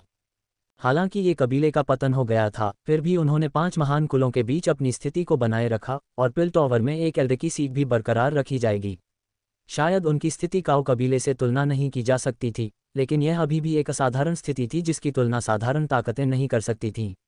इसके अलावा ऐसा लग रहा था कि उनका जियाओ मिंग के साथ कुछ संबंध था। ये जोंग ने इन सभी लोगों को मुस्कुराहट के साथ अभिवादन किया, लेकिन उसने उन पर ज़्यादा ध्यान नहीं दिया। बर्बादी और निराशा के दिनों का अनुभव करने के बाद ये जोंग अच्छी तरह से समझ गया था कि ताकत सबसे महत्वपूर्ण संपत्ति है। उन लोगों के साथ लापरवाही से निपटने के बाद ये जोंग शिनलैंग के साथ जियाओ मिंग के पास आया। इस समय जियाओ मिंग एल्डर शेंग के साथ कुछ मामलों पर चर्चा कर रहा था। ये जोंग को पास आते देख दोनों लोगों ने अपनी चर्चा बंद कर दी और एल्डर शेंग ने अपना सिर घुमाकर ये जोंग को देखा। उसकी आंखों में यादों का एक संकेत भरा हुआ था। उसने आह भरते हुए ये जोंग को बधाई दी। बधाई हो, ये कबीले ने 5 महान कुलों में अपना स्थान बरकरार रखा है। ये कबीले के लिए ये सौभाग्य की बात है कि उसे एल्डर जियाओ मिंग से मिलने का मौका मिला। तुम्हें इस अवसर का लाभ उठाना चाहिए। एल्डर शेंग के शब्द, जो सूक्ष्म रूप से कुछ संकेत दे रहे थे, ये जोंग द्वारा स्वाभाविक रूप से सुने गए। वह अपने द्वारा पहले लिए गए निर्णय के लिए खुद की सराहना करने से खुद को रोक नहीं सका, जिससे शिनलैन को जियाओ मिंग से सीखने का मौका मिला। हालांकि जियाओ मिंग ने शिनलैन को अपना आधिकारिक शिष्य नहीं बनाया था, फिर भी उसने उसे शिक्षाएं दी थीं, जिससे उनके बीच एक मार्गदर्शक की स्थापना हुई। शिनलैन ये कबीले को पुनर्जीवित करने के लिए बहुमूल्य ज्ञान प्राप्त करेगी। मैं एल्डर जियाओ मिंग की दयालुता के लिए उनका वास्तव में आभारी हूँ। ये जोंग इसे कभी नहीं भूलेगा और अगर भविष्य में कुछ भी हो तो कृपया उसे आज्ञा दें। ये जोंग ने ईमानदारी से अपना आभार व्यक्त किया। आपको बहुत औपचारिक होने की आवश्यकता नहीं है, एल्डर ये जियाओ मिंग ने उत्तर दिया। वह ये कबीले की मदद करने के लिए तैयार था क्योंकि उन्होंने उसे महान बुजुर्ग चयन प्रतियोगिता में भाग लेने के लिए योग्यता प्राप्त करने में मदद की थी, जिससे यह एक पारस्परिक रूप से लाभकारी व्यवस्था बन गई थी। बेशक ये कबीले को इस संगति से निस्संदेह अधिक लाभ होगा। ये जोंग को अपने दिल में जियाओ मिंग की दयालुता याद आ गई। फिर राहत की भावना के साथ एल्डर शेंग को देखते हुए उसने अपने हाथ जोड़े और आभार व्यक्त किया। मैं इन सभी वर्षों में हमारी देखभाल करने के लिए एल्डर शेंग को भी धन्यवाद देना चाहता हूँ। आपके समर्थन के बिना ये कबीले के पास यहाँ खड़े होने की योग्यता नहीं होती। ये बूढ़ा आदमी इसे कभी नहीं भूलेगा। एल्डर शेंग ने बेपरवाही से हंसते हुए कहा, हम पुराने दोस्त हैं, इन बातों का जिक्र करने की कोई ज़रूरत नहीं है। धन्यवाद एल्डर जियाओ मिंग, दया दिखाने के लिए। अन्यथा मेरी बहन को गंभीर चोटें लग सकती थीं। हमारा डैन कबीला इस उपकार को याद रखेगा। एक कोमल आवाज़ सुनाई दी और जियाओ मिंग ने एक परिष्कृत और सुंदर युवक को कृतज्ञता में झुकते हुए देखा। और आप कौन हैं? जियाओ मिंग ने पूछा। मैं डैन कबीले से डैन जुवान हूँ, युवक ने खुद को पेश किया, एक असाधारण और परिष्कृत स्वभाव को प्रकट करते हुए जिसने आसानी से अनुकूल प्रभाव प्राप्त किया। जियाओ मिंग का चरित्र भी अच्छा था, इसलिए उसने बस अपना सिर हिलाया और मुस्कुराया। तुम्हें मेरा शुक्रिया अदा करने की ज़रूरत नहीं है। मेरे साथी उसकी बहुत परवाह करते हैं, तो मैं उसकी देखभाल कैसे न करूं? इसके अलावा क्या डैन चेन ने पहले ही अपना आभार व्यक्त नहीं किया था? डैन चेन, जो अपने भाई डैन जुवान के पीछे छिपी हुई थी, ने हिम्मत जुटाई और बाहर झांककर जियाओ मिंग से नजरें मिलाईं। उसे देखते ही उसके गाल तुरंत लाल हो गए और वह जल्दी से डैन जुवान के पीछे छिप गई, एक शुतुरमुर्ग की तरह रेत में अपना सिर छिपाते हुए। मुझे माफ़ करें एल्डर जियाओ मिंग, मेरी बहन थोड़ी शर्मीली है। डैन जुवान ने पश्चाताप के भाव के साथ माफ़ी मांगी। कुछ और शब्दों का आदान प्रदान करने के बाद उसने मुस्कुराते हुए विदा ली और डैन चेन को दूर ले गया। फिर काओ यंग उसके पास आए, लेकिन ये देखकर कि जियाओ मिंग व्यस्त था, उनकी बातचीत संक्षिप्त रही। उसने उसे मुख्यालय में कुछ मामलों के बारे में बताया और फिर उसे विदा किया।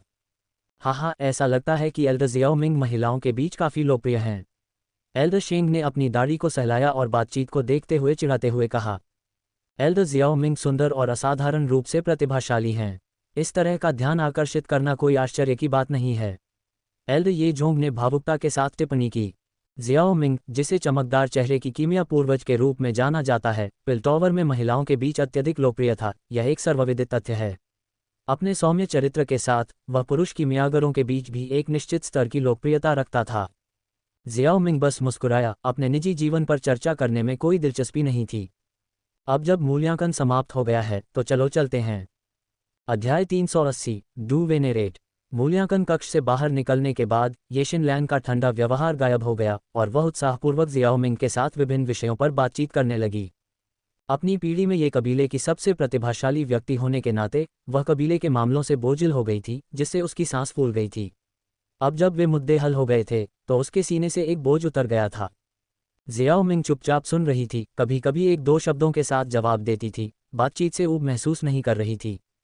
उनके बगल में ये जोंग ने शिनलैन की उत्तेजना देखी और एल्डरशेंग के पहले के गंभीर भाव को याद किया। उसने शिनलैन को एक गंभीर नज़र से देखा और कहा, शिनलैन कृपया शांत हो जाओ। शर्माते हुए शिनलैन को एहसास हुआ कि वह बहुत बह गई थी और जवाब में सिर हिलाकर चुप हो गई। एक बार जब शिनलैन शांत हो गई तो ये जोंग ने जियाओ मिंग की ओर रुख किया और पूछा, एल्डर जियाओ मिंग, मैंने पहले एल्डरशेंग के गंभीर भाव को देखा, क्या कुछ महत्वपूर्ण हुआ है? जियाओ मिंग ने उसकी ओर देखा और हल्के से मुस्कुराया। ओह, तुमने क्या सुना? मैंने हॉल ऑफ सोल्स शब्द सुने, ये जोंग ने गहरी आवाज में जवाब दिया। हॉल ऑफ सोल्स का जिक्र सुनकर उसे उस घटना की याद आ गई जब ओल्ड घोस्ट झाई जिंग ये सिटी में आया था। हॉल ऑफ सोल्स से निपटना बेहद मुश्किल था क्योंकि वे बिना किसी रोक टोक के काम करते थे। जियाओ मिंग ने थोड़ा सिर हिलाया, कुछ भी नहीं छिपाया। ताज़ा खबर यह है कि हमारे पिल टॉवर के एक शाखा टॉवर को चुपचाप नष्ट कर दिया गया था। एसोसिएशन के प्रमुख जुवान कोंगजी को संदेह है कि यह हॉल ऑफ सोल्स का काम था, इसलिए हमें सावधान रहने की ज़रूरत है। ये खबर सुनकर एल्डर ये जोंग के हाव भाव में काफ़ी बदलाव आया। एक शाखा टॉवर को चुपचाप नष्ट कर दिया गया। क्या हॉल ऑफ सोल्स के साथ हमारा संघर्ष पहले ही समाप्त नहीं हो गया था? शाखा टॉवर का विनाश एक महत्वपूर्ण मामला था और यह निस्संदेह पिल टॉवर को बदला लेने के लिए उकसाएगा, जैसा कि उन्होंने जियाओ मिंग पर पिछले हमले में किया था। कौन जानता है कि वे पागल क्या सोच रहे हैं, जियाओ मिंग ने जवाब दिया। मूल कहानी में हॉल ऑफ सोल्स ने पवित्र पिल सिटी पर हमला करने की हिम्मत भी की थी। एक शाखा टॉवर को नष्ट करना उनके लिए कुछ भी नहीं था और उन्हें कोई मनोवैज्ञानिक बोझ महसूस नहीं होगा। हालांकि सेंट्रल प्लेन्स में उथल पुथल जारी रहेगी, इसलिए ये कबीले के बाहर खुद को संचालित करते समय सावधान रहें, जियो मिंग ने चेतावनी दी। अगर पिल टॉवर को संदेह था कि हॉल ऑफ सोल्स जिम्मेदार था तो उनके पास कुछ सबूत होने चाहिए, भले ही वह निर्णायक न हो। ये घटना शांति समझौते पर पहुंचने के तुरंत बाद हुई, जिसने पिल टॉवर की प्रतिष्ठा को बुरी तरह से रौंद दिया। कीमियागर विशेष रूप से गर्वित थे और अपनी प्रतिष्ठा को महत्व देते थे, इसलिए आगामी लड़ाई पहले की तरह महज झड़प नहीं होगी। ये सुनकर ये जोंग को सावधानी उचित लगी। उसने फैसला किया कि कबीले में लौटने के बाद वह कबीले के सदस्यों को ठीक से नियंत्रित करने के लिए उपाय करेगा ताकि वे रहस्यमय परिस्थितियों में मरने से बच सकें। 5 महान कुलों का मूल्यांकन पवित्र गोली शहर में एक बहुत ही महत्वपूर्ण घटना थी, जिसने विभिन्न प्रभावशाली ताकतों का ध्यान आकर्षित किया। जैसे ही मूल्यांकन पूरा हुआ, मुख्य हॉल में होने वाली घटनाओं की खबर जंगल की आग की तरह तेजी से फैल गई। ये पता चलना कि ये कबीले ने पहला स्थान हासिल कर लिया है, उन लोगों के लिए एक झटका था जो उनके पतन या प्रतिद्वंद्वी गुटों को देखने की उम्मीद कर रहे थे। कई लोगों ने सवाल किया कि क्या ये कबीले में अभी भी 5 महान कुलों के बीच अपना स्थान बनाए रखने की योग्यता है। हालांकि यह अप्रत्याशित घोषणा उनके चेहरे पर एक जोरदार थप्पड़ की तरह महसूस हुई, जिससे वे अविश्वसनीय हो गए। जैसे जैसे खबर फैली और स्पष्ट होती गई, कुछ लोगों को इसके पीछे का कारण समझ में आने लगा। जियाओ मिंग ने उनकी मदद की थी। एक बार जब ये कारण पता चला तो जिन लोगों को इस पर विश्वास करना मुश्किल था, उन्हें अब लगा कि यह स्वाभाविक ही था। जियाओ मिंग की दुर्जेय ताकत और क्षमताओं के साथ चैंपियनशिप जीतना निस्संदेह ये कबीले के लिए एक सहज उपलब्धि थी। जियाओ मिंग के अलावा 2 बेहतरीन महिला प्रतिभाओं काओ यंग और डैन चेन ने भी कई लोगों का ध्यान आकर्षित किया। अगर जियाओ मिंग की मौजूदगी न होती तो उनका प्रभाव और भी ज्यादा होता, खास तौर पर काओ यंग, जो 8वीं श्रेणी की कीमियागर बनने की कगार पर थी। जबकि मूल्यांकन की खबर बाहरी दुनिया में बहुत जोश के साथ प्रसारित हुई, जियाओ मिंग बेहद शांत हो गया। जियाओ हवेली के एक आलीशान गुप्त कमरे में छत में जड़ा एक रात का मोती एक नर्म चमक उत्सर्जित करता था, जो पूरे कमरे में एक कोमल रोशनी डालता था। कमरे के केंद्र में जियाओ मिंग एक कुशन पर बैठा था, उसके हाथ में एक उच्च गुणवत्ता वाली जेड की बोतल थी। थोड़ा झुकने पर बोतल से थोड़ी मात्रा में जिलेटिनस पदार्थ बाहर निकला। जिलेटिनस पदार्थ एक छोटी मात्रा का था, जो जेल जैसी सामग्री की एक परत से ढका हुआ था। अंदर धीरे धीरे बहता हुआ एक तरल दिखाई दे रहा था, द सेंट बोन मैरो की आश्चर्यजनक और रहस्यमय ऊर्जा, जिसे जियाओ मिंग ने कुछ दिन पहले निकाला था। हॉल ऑफ सोल्स द्वारा पिल टॉवर शाखा के विनाश के बारे में जानने पर जियाओ मिंग को तत्परता का एहसास हुआ और उसने अपनी सफलता में और देरी न करने का फैसला किया। पिल टॉवर से संबंधित मामलों को देखने के बाद वह अपने निवास पर वापस आया और जियाओ यी जियान और मेडुसा को डू सेंट बोन मैरो के 3-3 टुकड़े वितरित किए। उसके बाद वह एकांत में जाने के लिए तैयार हो गया। जियो मिंग ने जिज्ञासा के साथ सोचा, क्योंकि उसने अपनी हथेली में जिलेटिनस पदार्थ को पकड़ रखा था।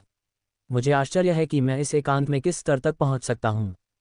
एक शांत भाव के साथ उसने धीरे से इसे अपने मुंह में रखा। लगभग तुरंत पदार्थ घुल गया और अपार और शुद्ध ऊर्जा बाढ़ की तरह बह निकली, एक तूफान के बल के साथ उसके शरीर में बह गई।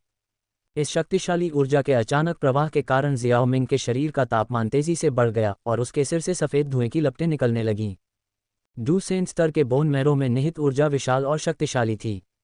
जिस भंवर में जियाओमिंग की आत्मा निवास करती थी, वह तुरंत एक अत्यंत शुद्ध दूधिया सफ़ेद तरल में वाष्पित हो गई और दूधिया सफ़ेद धुंध का एक अंतहीन समुद्र कमरे में भर गया। हालांकि जियाओमिंग ने ऊर्जा को अनियंत्रित रूप से फैलने नहीं दिया। एकमात्र विचार से उसकी आत्मा ने ऊर्जा को अवशोषित करना और उसका उपभोग करना शुरू कर दिया, जिसे शुद्ध डूक्यूई ने फिर से भर दिया। रूपांतरित शुद्ध डूक्यूई जुड़वां आत्माओं के उदय के मार्ग का अनुसरण करते हुए उसकी मध्याह्न रेखाओं से प्रवाहित हुई। यह उसकी मांसपेशियों, रक्त और हड्डियों में व्याप्त हो गई, जिससे जियाओमिंग की शारीरिक शक्ति, कठोरता और लचीलापन लगातार मजबूत होता गया। बहुत पहले ही 9 सितारा डू पूर्वज क्षेत्र को पार कर लेने के बाद जियाओमिंग को हमेशा ऐसा लगता था कि वह एक दुर्गम सीमा पर पहुंच गया है। एकमात्र बाधा संचित ऊर्जा की कमी थी, जो उसे पतली फिल्म को तोड़ने और डू वेनेरिक क्षेत्र तक पहुंचने से रोकती थी। अब इस शुद्ध डूक्यूई की सहायता से जियाओमिंग ने बलपूर्वक उस पतली फिल्म को फाड़ दिया, एक ऐसे क्षेत्र में कदम रखा जो रहस्यमय और अथाह था। जैसे ही जियाओमिंग ने इस गहन अवस्था में प्रवेश किया, उसके कमरे के भीतर और यहाँ तक कि पूरे हवेली में स्वर्ग और पृथ्वी की शक्ति तुरंत बढ़ गई और उबलने लगी। इस तरह की जबरदस्त हलचल ने तुरंत जियाओ यीजियान और मेडुसा को चिंतित कर दिया, जो जियाओमिंग के गुप्त कमरे के बाहर दिखाई दिए और एक दूसरे को देखा। वह डू वेनेरिक क्षेत्र में प्रवेश कर रहा है। जियोमिंग के अपने एकांत के पिछले उल्लेख से यह स्पष्ट था कि वह एक सफलता प्राप्त करने का इरादा रखता था। ऐसा लगता है कि मुझे भी कड़ी मेहनत करने की ज़रूरत है, उन दोनों ने खुद से सोचा, ये देखते हुए कि जियोमिंग ने उन्हें क्या दिया था। जमीन पर अपने पैरों की हल्की थपकी के साथ उनकी आकृतियां एक पल में गायब हो गईं। प्रत्येक ने अपनी स्वयं की साधना में प्रगति करने का दृढ़ संकल्प किया। उनके जाने के बाद आदरणीय तियान हुओ अपनी सफलता के दौरान जियोमिंग की रक्षा करने के लिए दृश्य पर दिखाई दिए।